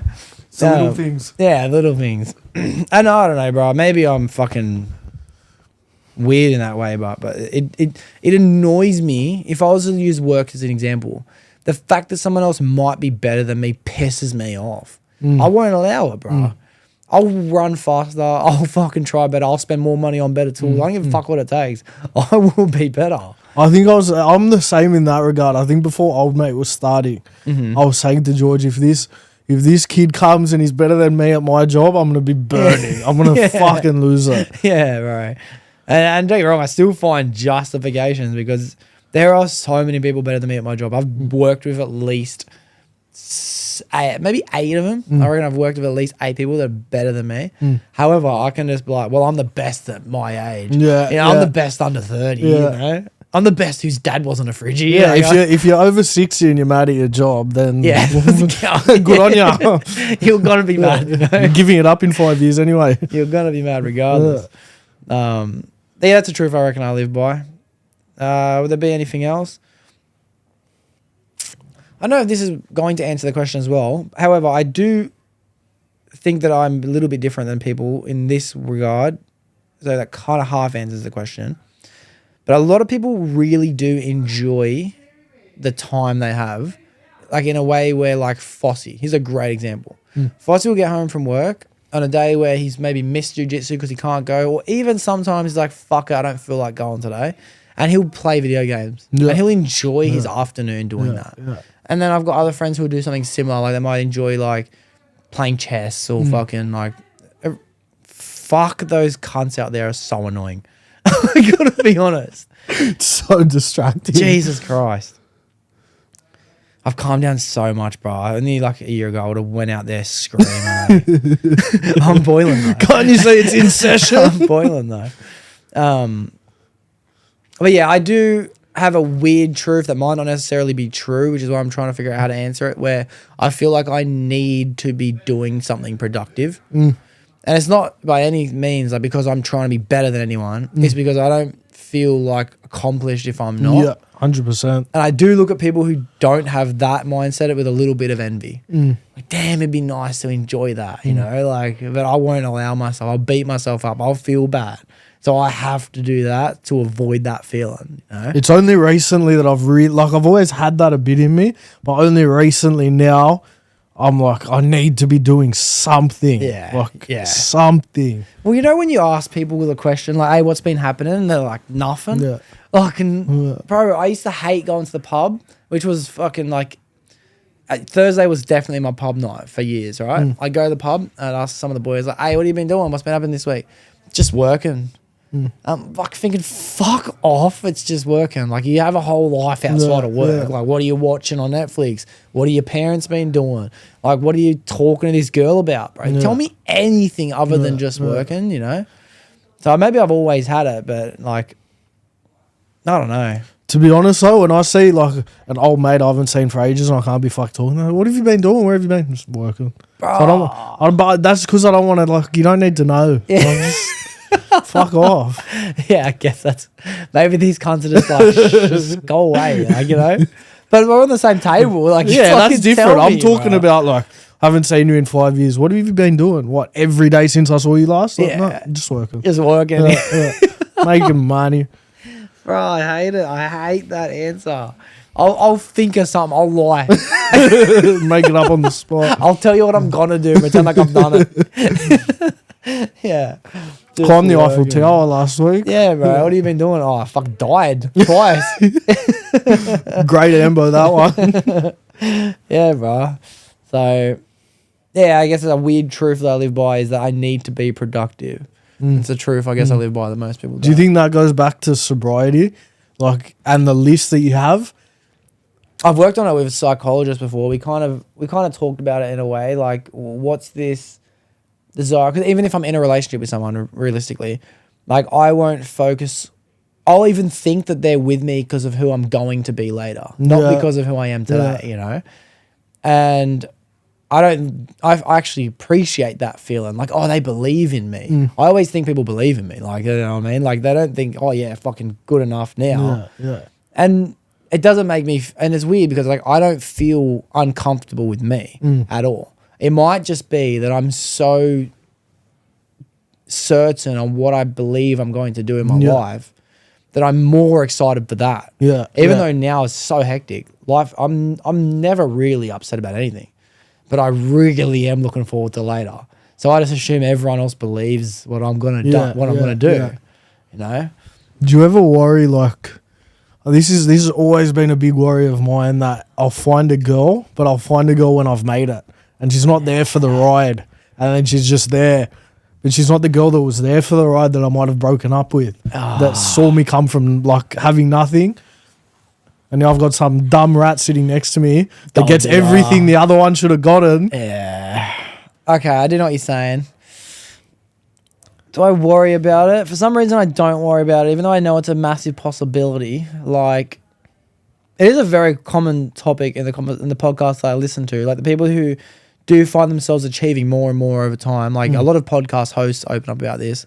If they're single, their dating pool gets smaller the more successful they become. Yeah. Which is so weird because you think the world's your oyster once you make it. You think it would be anyone. You can get anyone. No. Yeah, but it's actually the world's your oyster in the present. Like whatever you're at now you have the most opportunity in front of you. Yeah. It's like when they say you get older, you get more and more responsibilities. You never have less risk than you'll ever have today. Yeah. I guess the same thing happens when it comes to your opportunities to find someone or a partner or even if it's a boyfriend, if it's your girl, whatever option it might be. But I don't know. I definitely know what you're saying, but I never worry that the person I'm going to find later won't be the right person. I think about it like twice a week, sometimes 3 times a week. Wow. I'm going to bed, everything. Yeah. Like, what if I just don't find her? Yeah. She's not with me for like making it for the come up. Wow. Oh, well, I guess it must happen all the time though. But I reckon it would. Realistically, think of like Bezos. Bezos had the same wife when he was poor that he had when he was worth 160 billion. Yeah. And then she divorced him for 80 and she became the richest girl in the world. Other examples like I can't think of any off the top of my head, but it does happen often. You know, and that's a whole conversation I don't really want to go down. Like I could ramble on that forever, but I don't think there'd be any difference if I met my girlfriend now or if I met her when I'm fucking uber rich and maybe not rich, uber successful in whatever world I want to be successful in, whether it be with money or health or living situation or lifestyle. I think whenever they're there. It's the right time. I've actually said this to myself before. I've said if I don't find my person till I'm 50, I'm willing to wait till I'm 50. Doesn't mean I'm not going to have girlfriends along the way. Doesn't mean I'm not going to have fun. I might even get married, bro, before that. Yeah. You know, but like, I don't know what's bigger for me, marriage or kids, but like realistically, I probably will definitely have kids by then. But I might not find my partner till I'm 50. I'm like, well, fuck, if that's how long it takes, that's how long it takes. I don't care. Like, I'm still going to enjoy the time I have. Bit different for girls. Girls have to really worry about when they find their partner because they're a ticking time bomb. Girls only have a fertile window for fucking a fifth of their life, whatever it might be. Guys, bro, whatever. I just thought about the older we get, the more fish are in the sea. Yeah, bro. Yeah, 100%. Bro, this is a fucked up thing. I might definitely cut this out, all right? But this is something I said to... Did I say this to you the other day? I can't remember what I said. Bro, your wife... I said to Tubby. Tubby when we're at dinner. Yeah. That's so accurate, bro. Yeah. So accurate. They're not like wine, bro. The older we get, the finer we get. You know? And more girls turn 18 every day, bro. You never know. Could be living in the south of France and that's where our wife is waiting for us. Yeah, bro. Our wife's could be fucking anywhere, bro. And like, to be honest, if you were to imagine yourself to find a partner, realistically, right? Would you imagine to find a partner who at least wants to be with a highly valued male? Sometimes, and this is honest, like I've thought this a lot through my life. Sometimes I'll pull a girl and think like, what's wrong with you? Like, don't you have high standards in this? Like it doesn't, bro, I've thought about it myself, let alone other people. When other people are pulling girls, I think to myself like, don't you aspire to pull like some fucking well thought out, idea. Some of the girls I've pulled, bro, I'm like, are you alright? Like, what are you doing here? Why are you like here? you could, like you. Okay, yeah. I know he's saying, but it's like I think to myself like, if I was a girl, I would aspire to find someone who's already figured shit out. Because to be a girl and to date anyone like us, to be a girl and date us, and then we become successful, it's almost like that girl hit the lottery ticket. You know what I mean? Yeah, but that's what I want. Because I feel like that's more authentic than like getting around in a nice car. You see a girl, and it happens like that. You know what I mean? I guess, but it depends. Like honestly, are you gonna go for an ugly girl? No. Nah, it's like you have your superficial things so do I. Yeah. I want to go for a girl that I'm obviously attracted to. You know, it's called love at first sight for a reason. Yeah. I hate when it's just personality. No, it's not. It's definitely I say not. to my dad, said, it's about personality. They have to have a brain. I say, would you have married my mother if she was ugly? Yeah. No. So yeah, absolutely. But yeah, I don't know. Maybe I should have a little bit of fear around it, but I just think, fuck, whenever they show up, like they show up. If they go, they go. Whatever. But I do think about this in that same lens. I will never marry a girl if I'm not comfortable with the fact that she deserves half of everything from here on out.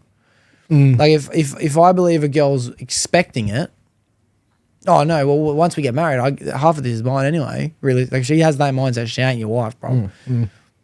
But if I meet a girl and I think to myself like, bro, she's such a good person that I genuinely want her to be happy for the rest of her life, and fucking half of it's hers, then I won't marry that girl. I will only marry that girl. Does that make sense? Yeah. So someone said to me in the past with that same mindset, like, so you're already going into a marriage thinking, well, if they leave, I'm happy for them to take half. And it's not like that in my head. It's more like, due to any circumstances that might occur in the future, I will not have any ill intent. yeah. Because I believe you're a great person. Yeah. You know? Like if it has to happen, it'll happen, but at least it's happening with a good person. Yeah. Yeah. Like you can't stop someone else from falling in love with someone else, or you can't stop me from changing my mind about what I want to be when I grow up. Like I might go, fuck it, I just want to practice Buddhism and go live in the Himalayas and just Be sit celibate and for the rest of my life. Yeah, I might just want to meditate for 12 hours a day, 7 days a week. And what girl's going to be like, I can't wait to fucking... That's all I've ever wanted to all do. I'm glad you finally said it. Yeah. So then, of course, relationships couldn't end. People take up hobbies and careers that person never thought themselves being with. But yeah. You might be on the train home one night from your boring job and meet the love of your life. Yeah. And just remember, don't let your wife stop you from meeting your girlfriend. And definitely don't let your girlfriend stop you from meeting your wife. Oh, yeah, that's it. Definitely don't let that happen. What do you reckon? Should I get the full do out for the pod? Yeah, have you revealed it? Nah, no way. No way. And cut back in. Action. Do you reckon your purpose has changed? Purpose is hard, bro. And I feel like my purpose will always change. I feel like purpose is something that is constantly changing. Yeah. The more you learn about yourself, the more you learn about other people. To define purpose is very, very hard, right? But purpose is responsibility. There's no difference. The heavier the object you pick it up, the more purpose you have. Yeah. The more people that are on your site when you're a supervisor, the more purpose you have. The provider of a household income, raising the children, looking after a dog, having a farm. The more responsibility you have, the more purpose you have. If you're running a charity organization that feeds 100,000 people, it's your responsibility. Your employees are your responsibility. These are all purpose. So the older I get, the more purpose I'm going to find. Yeah. The more tasks you take on in life, the more purpose you'll find. Yeah. But to find your purpose, if you're searching for it, is different because you can't find your responsibility. You can try and get some more. Yeah, but if you take on. Yeah, but you can always decide not to, you know. Just because you have kids doesn't mean you have to be responsible for them. Like I'm not saying I agree with it. Yeah. I'm not saying I think that's okay. But I'm saying realistically, if you get a girl pregnant, you have every fucking position to dip. You have the responsibility of Centrelink and all these legal applications. Child You support. have the moral values of judgment of yourself and from others, but just because you have responsibility doesn't mean you have to do anything with it. But so your purpose can go away from that. But to find your purpose, You have to enjoy something, get good at it, and then teach other people why it's good and why they should get good at it. And if you do that, then that's your purpose. You know? I guess that goes back to everything in life being an apprenticeship as well. Yeah, 100%. Like, the more you learn, the more you earn as well. Yeah, Because the more you earn, the bigger your responsibility becomes. Yeah, and I love teaching people at work. Like that's purpose for me. You know, like it's weird to consider refrigeration to be something that you can find purpose in. Like that's, I swear to God, a bit of a mundane existence. Well, I guess making shit cold can be a bit of a purpose. Yeah, helping out the farmers of the communities. Yeah. Without refrigeration, Australia stops. Yeah, I always say that. Is that on the back of trucks? Without trucks, Australia stops. Yeah. So yeah, I guess my purpose is always changing. Do I know at the moment what my purpose is? No. However, you and I have recently had an idea, and that's, for me, purposeful. Yeah. That's something that I'm finding a lot of draw towards, and it's taking up a lot of my attention and time and passion, and I can't wait to do more of it. And especially with what we were talking about with like mentoring and things like that, that's a big purpose to have, to help out younger kids that might be going through what you or I went through when we were young and try to lead them down a better path. 100%. And then that's us making purpose. Exactly, yeah. You know? But I think it's, what's the cunt's name? I always call him Syphilis. It's not syphilis, it's Syphilis. I can't say his name properly. That's why I always call him Syphilis. But he's the guy who pushed the boulder up the hill. Have you heard about that guy? Well, every day he'd push a boulder up a hill. It was doomed to his existence. I can't remember this full story. Maybe it was God punished him by making him push a boulder up a hill every single day. It would take him from the moment he woke up to the moment he went to sleep. He would push this fucking boulder up this hill. And when he got to the top, he'd have to stop and he'd watch it roll all the way back down again. And then he'd wake up the next day and have to do everything again. And it was the pursuit in which pushing the boulder up the hill every day that he fell in love with. And he started to love his life because it was his responsibility to make sure this boulder got up every single day, you know? But is there an end goal to getting the boulder up the hill? No, that was just his existence. That was what he was here to do. Like, it's what he was deemed and doomed for until he found the love that he had for it in continuing to do it. And then he did it as good as he could every day. I feel like if you do anything for long enough, you have to find a love in it. Otherwise, you'll have a very sad life. Yeah. And I think that you have to find you might not have to find, but you will find negative in it. Like, I've used this example for you with the place that we work. I said, bro, believe me, this is the maddest company, but there will be a stage where you fucking are over it. But that will happen at every company. Everyone I've ever met from any company in any fucking refrigeration, air conditioning, anything, they've all said it was hectic until it wasn't. Yeah. But then some people stick through and they want to get hectic again. Yeah. Some people leave, take a break, come back, and it's hectic again, you know? So if you stick through anything, it's going to be mad, but it's also going to be shit. Yeah, like anything good has bad in it. Yeah. Anything bad has good in it. Yeah, it's the yin yang. Yeah. Speaking of, I've fucking... You sorted it? I've already told you about the tattoos. Actually, they're not... Never mind. I was going to tell you about the... Have you sorted it completely, but? I haven't messaged him about it, but like I've got the foot design. I'm pretty happy with it. Is that what you told me? Yeah, with the glass pouring over. Bathtub? Yeah, filling up like a little bird bath. Yeah, tough. Super keen. Can't wait to have me leg up in the pod like this. Yeah. Both legs. Yeah. What kind of guests impact you the most? And have you had a guest come on that's really left you like, wow, that was a mad episode? Okay, off the top of my head, the real Blakey. That was a really motivating episode. Just to see the optimism in someone. I guess it's what's even better. So I'm avoiding your question because off the top of my head, I cannot think of any specific type of guest that motivates me more than anyone else, right? Because people don't motivate me. People impress me with what they've aspired to do, have done, or want to do in the future. Like, I love to be entertained with stories more than anything. People might be like, bro, I hope to do this one day, which is cool. But more than that, I like it when someone says like, bro, I had a really good day today. And I could have anyone come on. I don't care who or what level this podcast guest is. Mark my words, one day, people running for Prime Minister in Australia will sit down on the Doxcast. And I can't wait just for them to tell me about their day. Yeah. You know, like, I don't care what you want to do with the country. Yeah, I do. I'll ask you about it. But like, tell me, like, what'd you eat today? Like, why'd you go How'd there you get for? here? Yeah, like, you know what I mean? Like, I want someone to tell me I had a really good day with my kids. Like, how old are your kids? Like, 10 and 4. No way. Like, you tell me about, like, I love that kind of shit.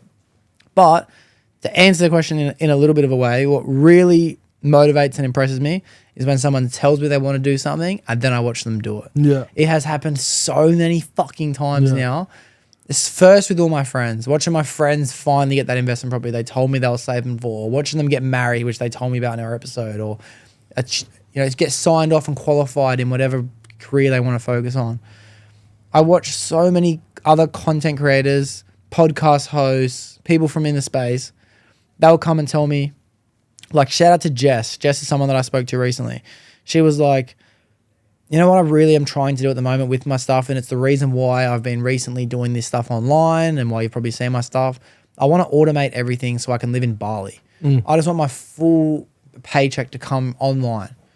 And she's in Bali. I spoke to her the other day and she's like, I'm moving there full time in November. That's mad. I'm like, bro, you told me about that. I messaged Alex Milovanov today because I seen he did a post with Trey. And I said to him, I was like, bro, you told me in person that he's someone that you aspire to be. Like, bro, I've been watching his content thinking, fuck, I'd like to be able to make content. You know, I like the way he brands himself and all his business structure.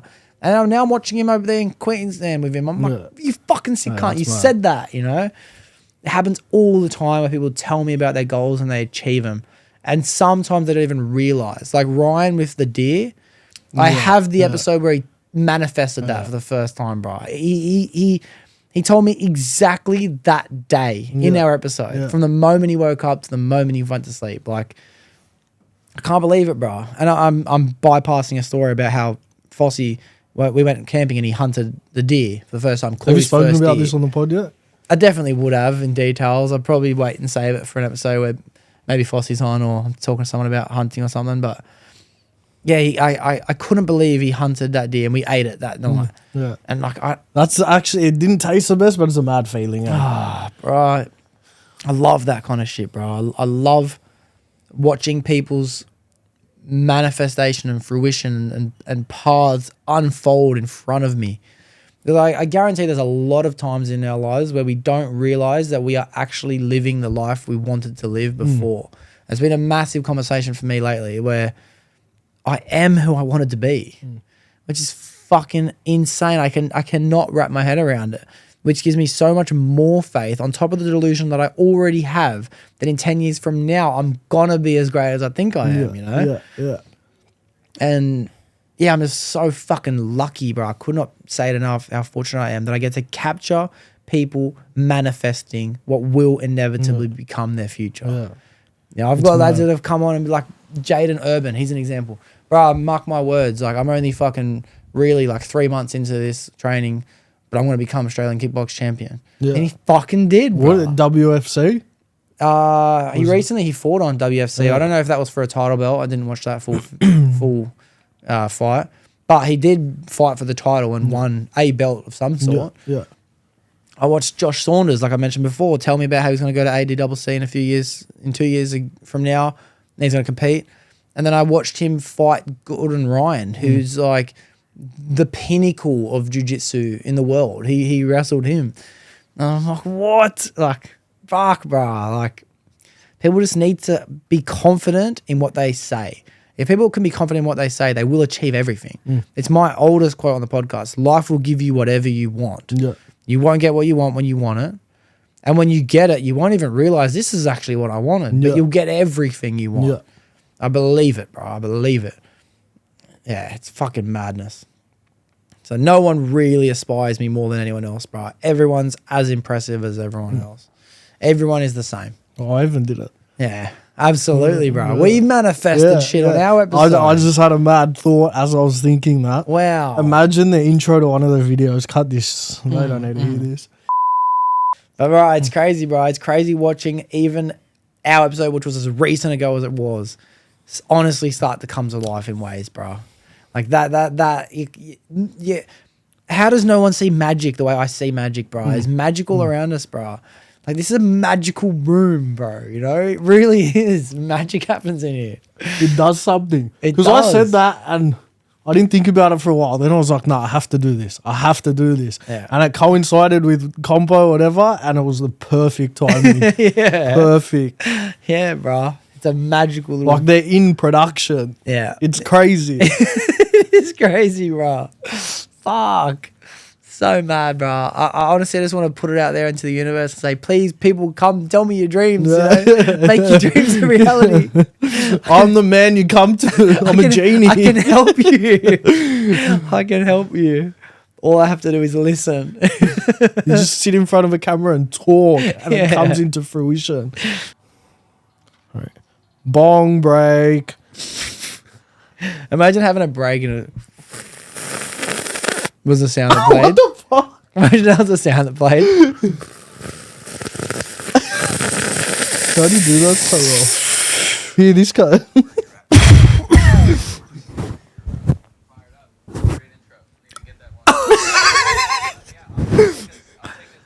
Bro, he's a happy looking lad. Yeah, bro. he's happy, mate. You got to give it to him. Fuck, we're lucky, bro. Yeah, I know. Very.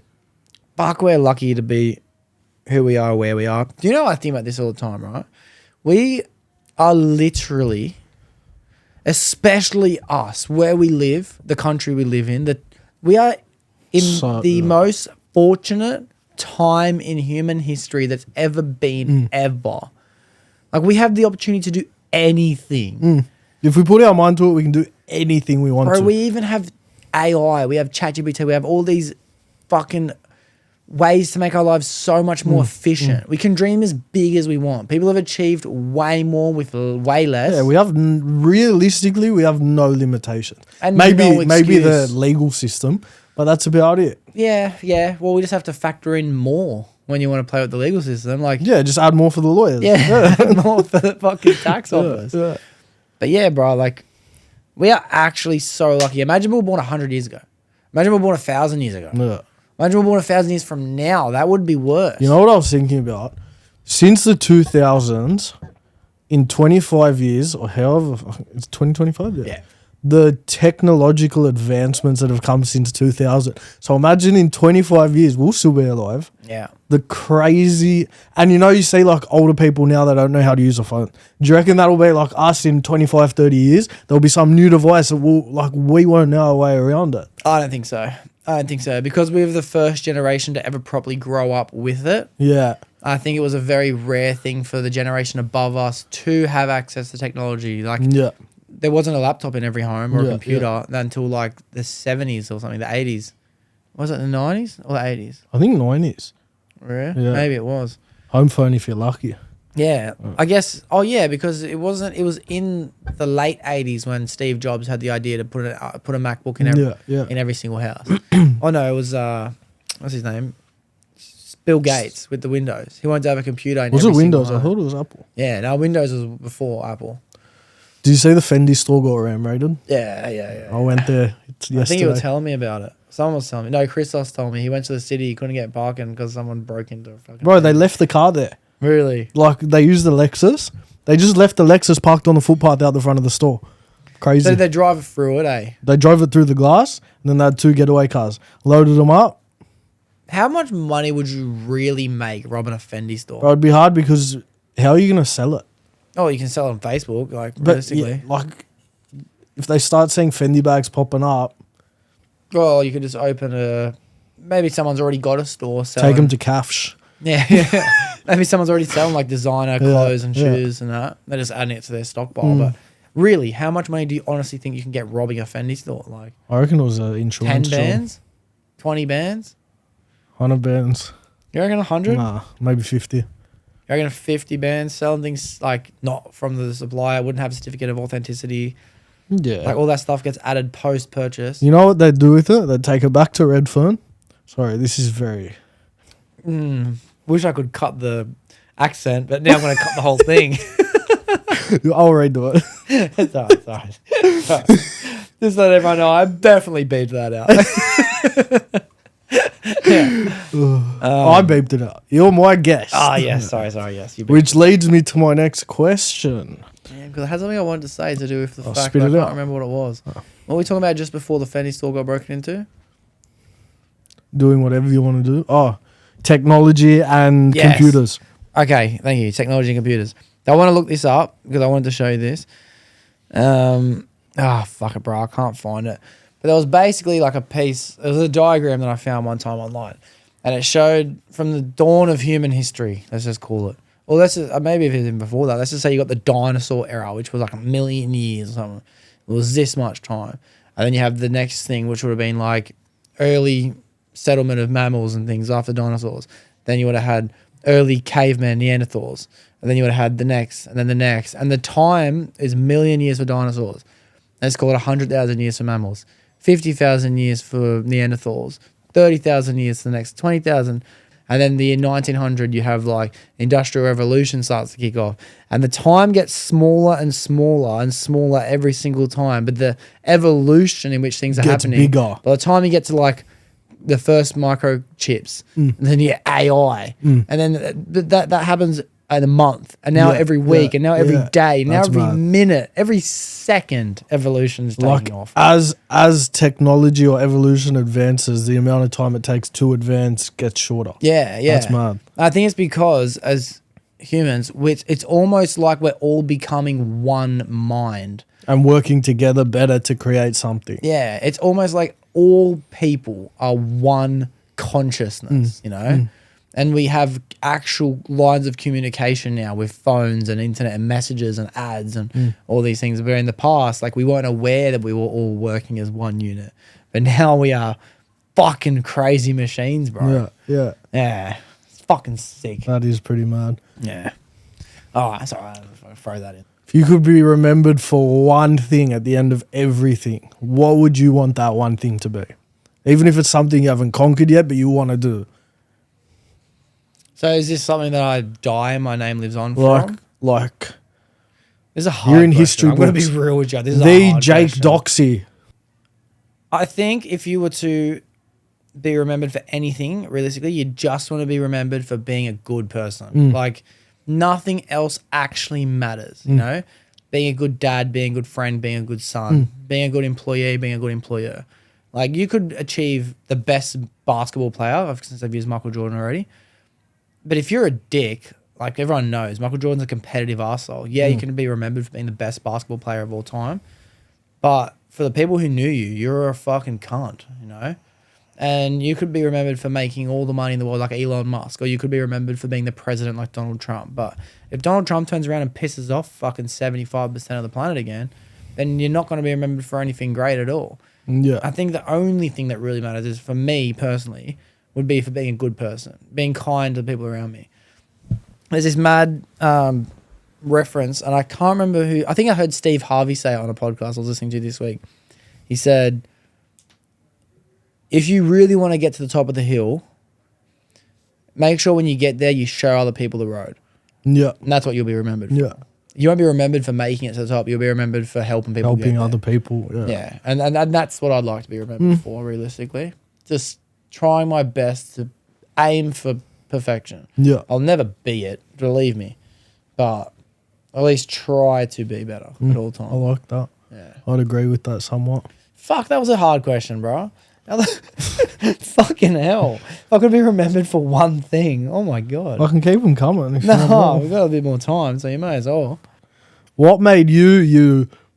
Wait, let me do that again. So You know, you use ChatGPT for so much shit, right? And often I think to myself, like, this is why I don't use ChatGPT for everything. no, but a lot of these, like maybe ChatGPT gave me the base of the question, Yeah. and then I was like, "Fuck, that's a mad question." But that's straight ChatGPT. Oh, well, I'm just going to give you my ChatGPT answer. I have no idea.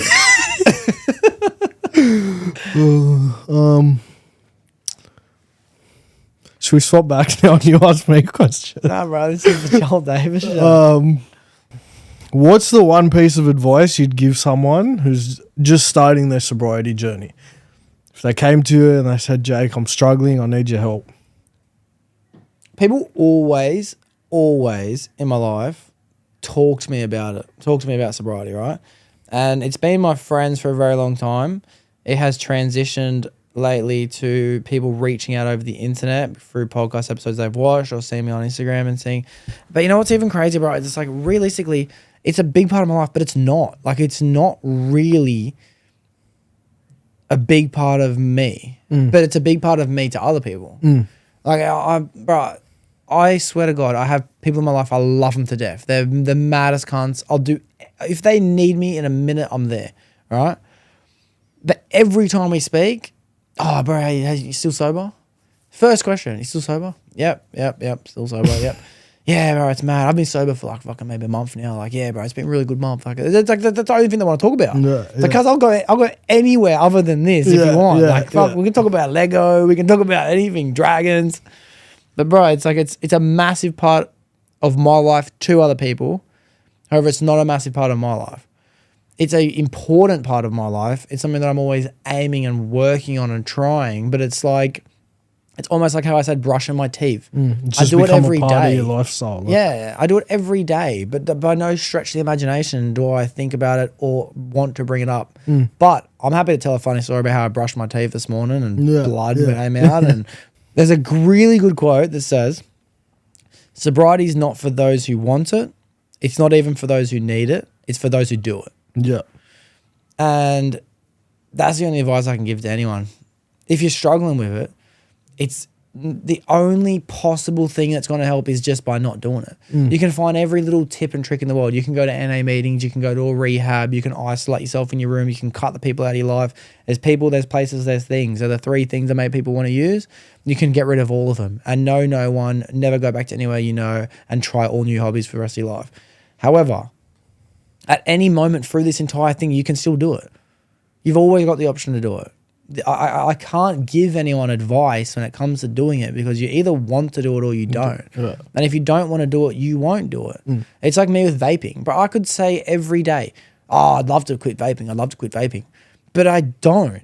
You know what I mean? It's a societal pressure and it's a self-inflicted disguised guilt that I don't really have. I don't feel the effects of vaping. I enjoy the flavor. I enjoy the taste. It gives me something to do. Like, so I can tell myself every day and I can ask everyone else, oh, how'd you quit? How'd you quit? How'd you quit? But the only thing that's going to make me quit is me. You know? It's like you can lead a horse to water, but you can't make it drink. You can't make it drink. But what you can do is drown the cunt. Yeah. And I've said it before, I'm going to say it again. The hard truth is you can't help anyone in this world. You can try, but you can't. If people don't want to help themselves, they won't be helped. You know, and you can bend over backwards and you can try. And if you're a parent, you can lock them and you can ground them, or you can you can punish them, or you can manipulate it, or you can put your kids into church just to try and make sure they get back into it. Like, there's nothing anyone can do to change anyone. The only thing we can do is lead by example. So yes, you can lead a horse to water, but you can't make it drink. And if it doesn't, drown it. But if you really want it to drink, get on your hands and knees and drink from the water, and maybe the horse will see how it's done, you know? And sobriety, it's no different. It's no different. There's nothing I could ever do or tell anyone to do it. But a bonus for the fact that I've chosen to do it is that other people have seen it be valuable and they've made the decision to do the same thing. But bro, I can't have the conversation anymore with people who tell me over and over and over again, bro, I'm thinking about doing it. Yeah, bro, I should do it. You know, like I should do it. Like, I don't fucking care. I only care if they care. If they really do want to make the decision, bro, I'm here to help you. That's what I'm here for. I'm here to be a good person. I'm here to be a friend. I'm here to help out. But if you're going to tell me the same thing over and over again, then I just realize, okay, he doesn't actually want it. So I'm not going to waste my time talking about something that you don't even care about. Like, there's no point continuing to say it, like lying to yourself. Yeah. Like, if you do it, just do it. Yeah. Come back in 5-6 months and say, I've done it. Yeah. But I feel, is it, like, would you say it's a different journey or experience for everyone going sober? Like, it's for everyone, it's their own unique experience in either how they choose to do it or what helps them through it? What will help people through it will be different. Why people did it will be different. Yeah. Some people genuinely believe that you can only do it for yourself. If you do it for someone else, it won't work. However, I think if you're doing it for someone else, because you don't want to lose them. You don't want to upset them anymore. Yeah. You want them to be better. So you make the decision. So then they make the decision. Like there's a million ways around why people choose to do it. But how everyone does it is exactly the same, bro. Or even just wanting to prove someone wrong. Yeah, 100%. That's a perfect way to do it. Why people do it, when people do it, what people do it from. It might be quitting fast food, drinking Coca-Cola, drugs and alcohol. It might be fucking waking up late and getting to work late. It might be fucking making excuses, feeling sorry for yourself, like dating the same person you've been dating for the last 2 years, even though you really can't stand them anymore. Pulling your finger out and taking that risk that you're quitting your job and starting your own business. Whatever it is that you're telling yourself, I'd like to be able to make this change. Everyone does it exactly the same way, and that's by making the change. Yeah. Putting yourself in an uncomfortable situation to better yourself. Yeah.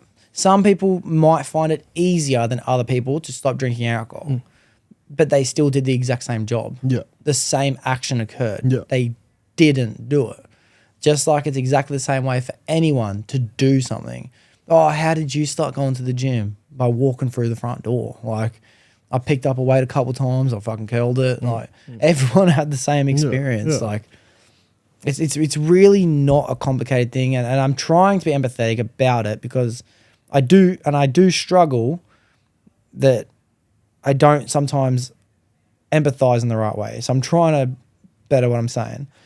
But when people are reaching out now, strangers for the first time, I'm a lot more open and understanding to what they're going through. I might spend an hour on the phone to someone random, whatever it might be.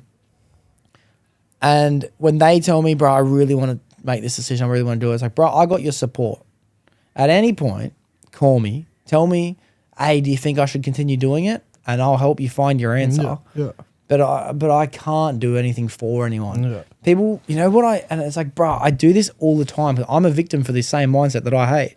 Because I can't tell you how many times I've looked up on YouTube how to make money now, how to get rich, what's the secret I need, how to get the six pack. Like, everyone's trying to find and everyone's trying to sell the secrets because no one's willing to do the work. Everyone wants to see the view, but no one's willing to do the climb, you know? Yeah. And I know how to fucking make money by showing up to work every day, putting my heart into it, not going out and wasting it, and then using whatever I gain to invest it in the right things. Yeah.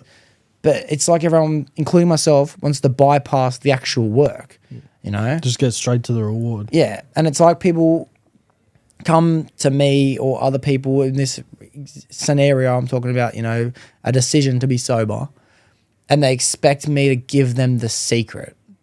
But the secret doesn't exist. There's never been a secret to anything. There's no crazy diet that people can sign up for and get the physique they want. Or there's no fucking career that's going to give someone the financial freedom for the rest of their life.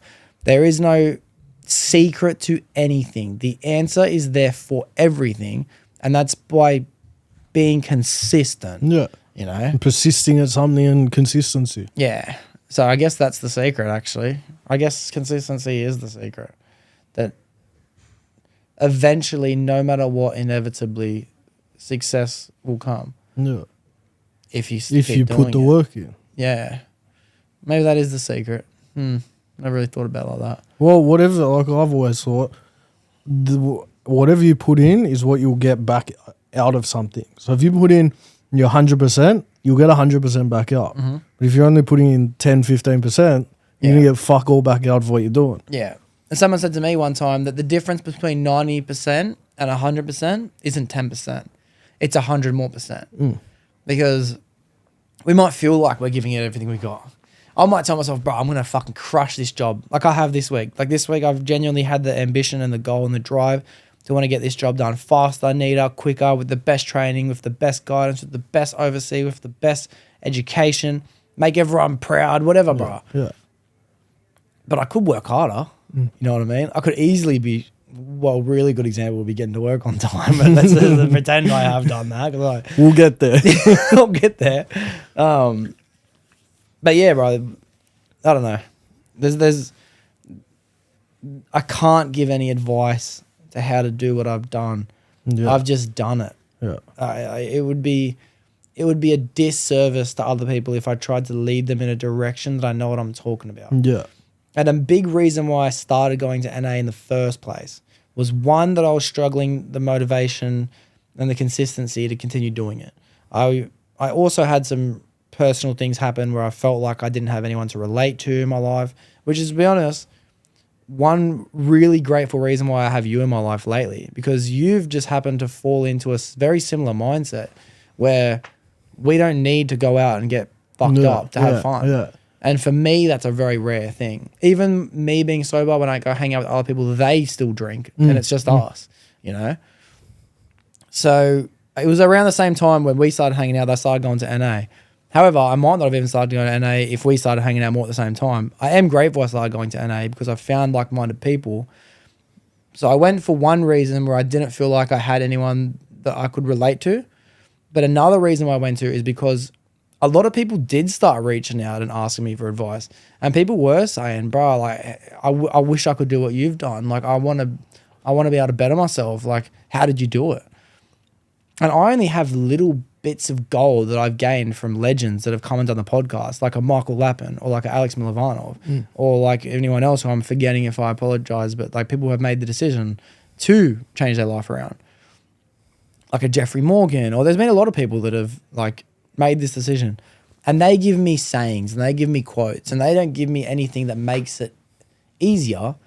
They just say things that I can relate to. Yeah, make it like make your mind open up to it more. Yeah, other parts of it, facets of it that you might not have necessarily thought of. Yeah, and it's not even really that. It's more like they'll say a catchphrase, and the catchphrase grabs me in a way of like a hug, like, bruv, I can't believe you just described how I've felt for the last year. Yeah, you know, and that's what the rooms of NA are really good for, because you hear all these little fucking diamonds go off all around you, and every diamond it's like what you already knew but you didn't know how to articulate. Yeah. And then that's the common goal of what an NA meeting is. It's a bunch of people getting to a room together to realize that we all share the same feelings, and the opposite of addiction is connection.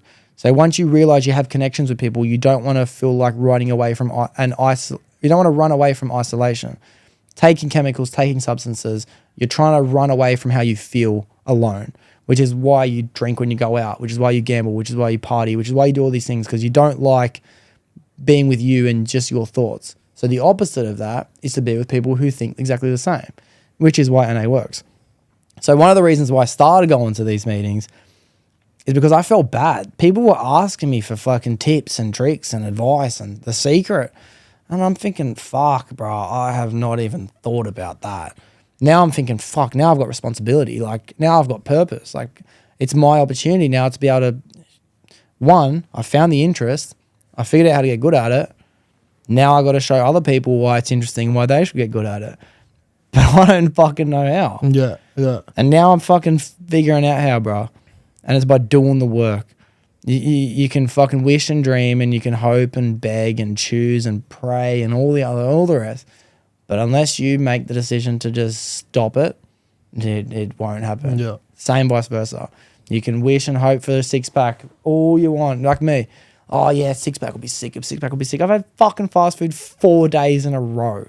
And when I say fast food, I mean chips included, bro. I don't give a the whole lot at the moment.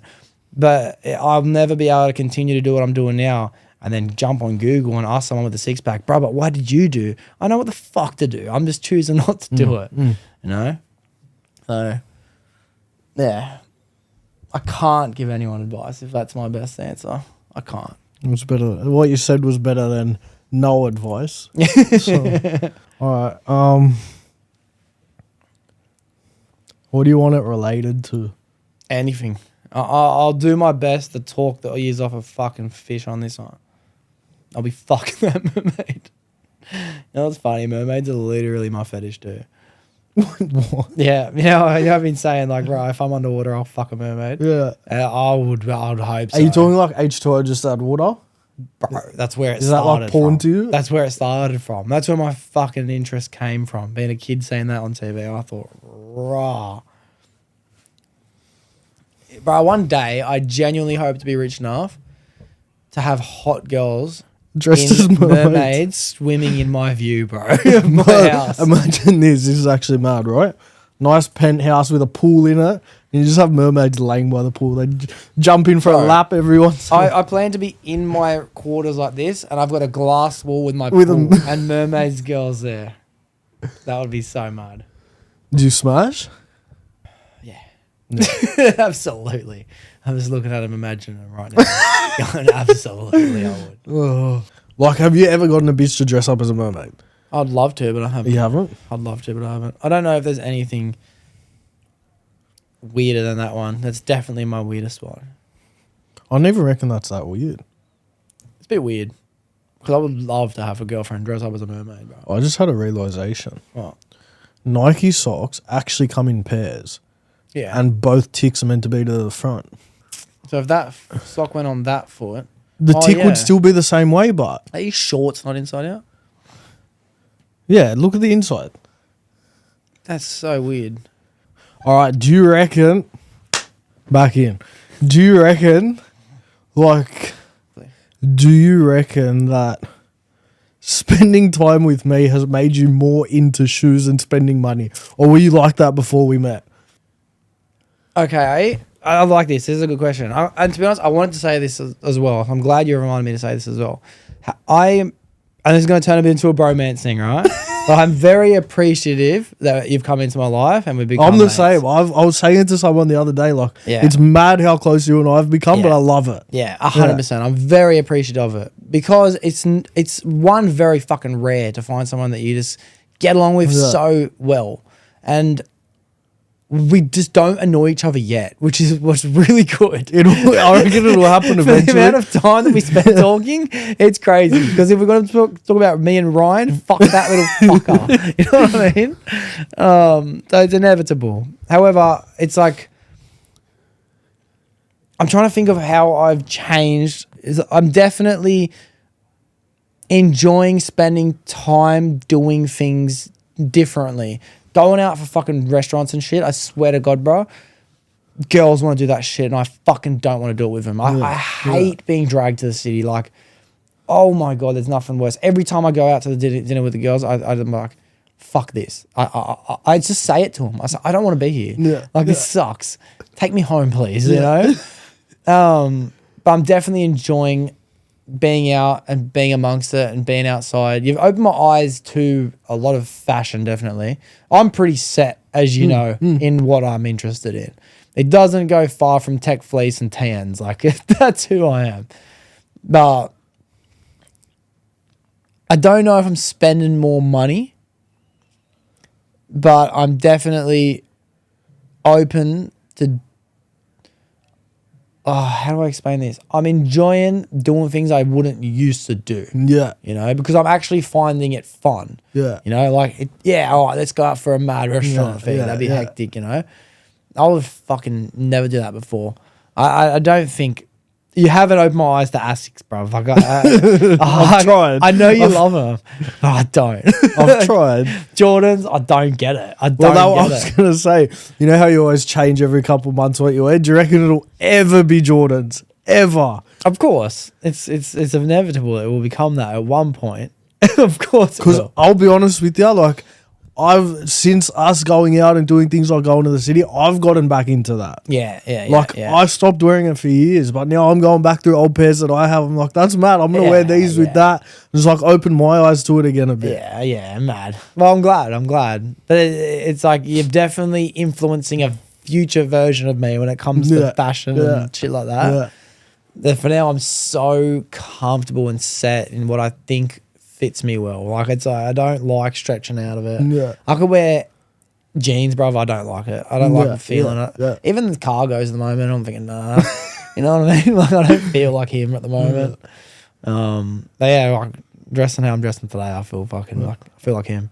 This is because this thought originally came to me yesterday when I was in the city and I called you. I said, "Do you want anything?" That's a mad relationship to have. Like calling one of the boys, "Do you want anything?" Yeah, and you go, "Yeah, fuck it, dog." That's mad. Yeah. And then you know their size too. Like, you're like, "Hey, did you want those shoes?" So like, "Yeah, hey." 12 to 13, bro, what you got? You know? Give me a 10.5 counter now. Yeah, it is mad, bro. Yeah. I am fucking very appreciative of it, bro.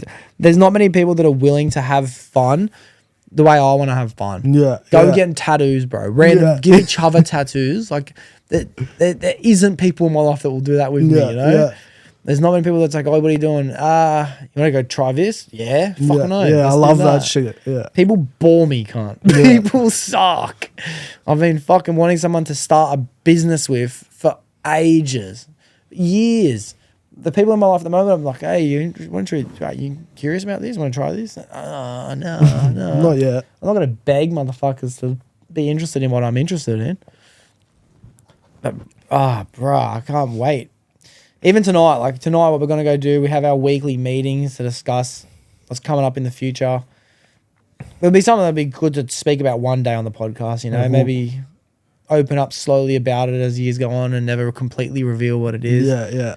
Like 5-year time span. On the 5th year, we can fully reveal that it's us. Yeah. Like obviously to discuss the fact that we've got product on its way. Like we're sampling different things. Like samples are fully in production. Yeah. Like I'm going to at least inevitably speak about it in whatever detail I can, but I'm not going to reveal the true meaning of it. Like, and that's part of it. Yeah. That's part of the fun. I have something other than the podcast to be as excited for that I have been since doing the podcast. Yeah. Nothing else has been this exciting so far. Yeah. It's definitely like giving me a reason to stay up late and work on mad shit. Like I'm fucking Jeep. Even the other night, bro, I started up late just so I could work out what questions we should bring up for our meeting on Thursday. Yeah. That's what I stayed up doing. You know? Yeah. I got some good ones. I got some banging questions. Yeah. I'm unprepared. Unprepared? Yeah, but you bring them all last week. That's kind of my job this week. Shout out ChatGPT. Hey, I'll be lying if I said I didn't use it for Yeah. It's a good question, bro. Do you feel like you've changed at all over the last, how long have we been kicking it? Like 3-4 months? I reckon. Outside the world of sobriety, because I understand like that's not something you're trying to do, but it's something that you've just found yourself doing. And we have also discussed that as well. But is there anything else? I think I said this too. When I was young, I was like, even just graffiti, like I was very creative, and I found myself going back to that creativity. Yeah. No matter what aspect it be in, like just thinking more creatively. Yeah. Just the way I dress has gone back to how I used to dress a bit more. I don't know why. Like, maybe spending more time in the city or whatever it may be. But well, you know what I think is a big contributor as well. It's we said it before. It's content. You know what I mean? And it's like, even though I've always had my ideas of what I want to make, just hanging out with you and going back and forward on the video I'm making. Like, it doesn't matter if you're helping me record it or you're a part of it or whatever reason for it. The whole video is changing in a mad way because it's now got your stylistic approach to it as well, you know?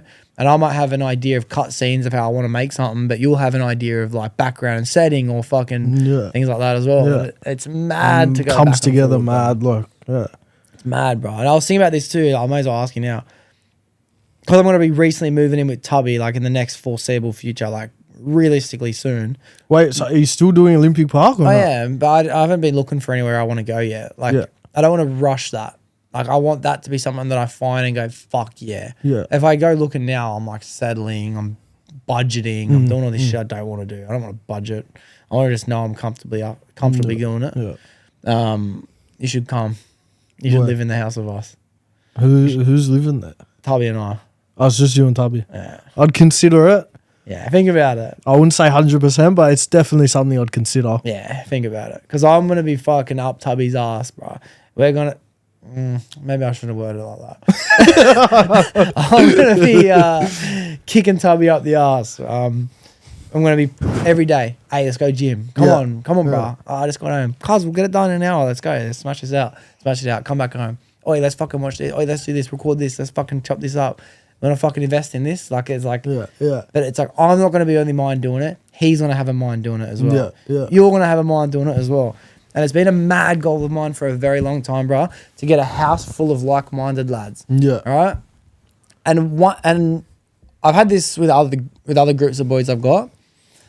However, sometimes people are shy on the idea of living with the boys without a common goal, which is a fucking great thing to have. Believe me. You know, like, what's the point of living together if we're not all aspiring to create the business or create the content or save for this or invest in that? Whatever the reason is. You might have a house full of lads like the Tuck Man, this guy I met who does wrestling. He lives in a house full of pro wrestlers. Everyone in there is a pro wrestler. No. So they can chop it up, they can talk, they can discuss. Like, that makes sense. Yeah. But I think if you just have like-minded lads, do the same trade, work the same jobs. Because it helps everyone push each other as well. Like if someone starts slacking a bit, they'll look around and everyone else has still got their head down. Yeah. Everyone wants the same shit. Like I'll definitely spend a bit of time there to start with. I don't know if I'd move in straight away, but... Yeah. But just get a bed then and just leave it there for when you want to stay. Like just do that. Yeah. But imagine a house full of lads, bro, where everyone does the same thing already by nature, which is a convenience, like the same trade. But on top of that, wants the same goals, lives the same lifestyles, likes the same restaurants, wants the same cars. Yeah. It would be mad, and especially when we get to where we want to be if we're still living together. Yeah. That'd be mad. Like nice cars in the driveway. Yeah. And then that's one of those things to wrap it back to what we were talking about earlier, bro. When it comes like, do you worry about when a girl enters your life, she's going to enter at a stage where you've already made it? Not if I'm surrounded by killers. Yeah. If I'm surrounded by killers, bro, they can come and they can go as much as 100%. They want. I agree with that entirely. Yeah. And that's what I see in my future. I see me surrounded by killers. Yeah. And I should have said this earlier in the episode, but it's a good way to end towards the end of the episode. But like, it's really cool meeting people who are on their way or have achieved their version of greatness or greatness from others. It doesn't matter if they've started a business and they own a cafe franchise, or if they've completed some athletic goal that they set out to achieve. It's really cool meeting people and hearing what they've done, but it's even better being in the origin stories of it. Yeah. Like when Joe Rogan came out, and he was, and first found him, it was from Steve-O. That was the very first podcast I ever heard in my life, because I was obsessed with Jackass at the time. It was like documentary after documentary about Steve-O, and then these 3-hour things on YouTube with Steve-O. What the fuck's Joe Rogan? Click on it, and I got to hear his whole story. Wow, that was mad. And then it says Joe Rogan, Mike Tyson. What the fuck? Robert Downey Jr. I'm thinking, bro, who's this guy? He knows everyone. Like this is crazy. I couldn't wrap my head around how one individual can sit down with so many successful people. Yeah. And that was my golden star, my shining light to aim towards, to be like, wow, if I can do the same thing, I can make everyone cool. But even better than that is that when I'm 50 and all the cool people are already alive, existing, I've known them since the beginning. Yeah, and we've all done it together. We've made it. We've hustled, whatever it may be. Yeah. Yeah. And I am fortunate enough to know that everyone in my life is going to be successful in any way. They might be the best dad. They might be the best church servant or church pastor. They might be the best content creator, best businessman. They might be the best. They might be the best. They might have the best lawn. You know what I mean? But everyone in my life is going to be the best. Might cook the best brisket. Yeah, bro. They cook the best feeds, bro. They Shout out Ryan. Bro, I know people that might even just be the guy who knows the best restaurants to go to. You know what I mean? Yeah. But that is so much more important to me, bro. So to be a part of the origin stories is so cool. So I'll definitely look into it, consider it. Yeah, think about it. I will. Yeah, absolutely. All right, guys. Well, we good? We good. I've dragged you on through this conversation for long enough. It's 7:30 on a Thursday, and we've still got a business meeting to attend to. I'd like to say thank you to everyone who's made it this far into the episode. It's great to have you all here still. I want to say thank you to Jake for coming on to the Doxcast. It's been a pleasure having you. And I want to thank Joel for being the host of this episode too. Well, let me just say thank you very, very much for coming and hosting today's episode. Episode 150 would not have happened without your name in the title. All right, there's no one I would have rathered to have in the title of episode 150 because of the effort that you've put in for our friendship and the energy that I know that we're creating moving forward. All right, I couldn't thank you enough for the episode that we shot before. So I couldn't thank you enough for the episode that we shot now. I appreciate it. Thank you for the Swapcast. I'm a 15. Thank you for having me. Yeah. For everyone listening, thank you for making today's episode. It was amazing week this week. Then we'll have the next week. That's all right. Yeah, we heading for the sun. Shawty got my high, I ain't tripping for the funds. Yeah, I won't start, I ain't tripping.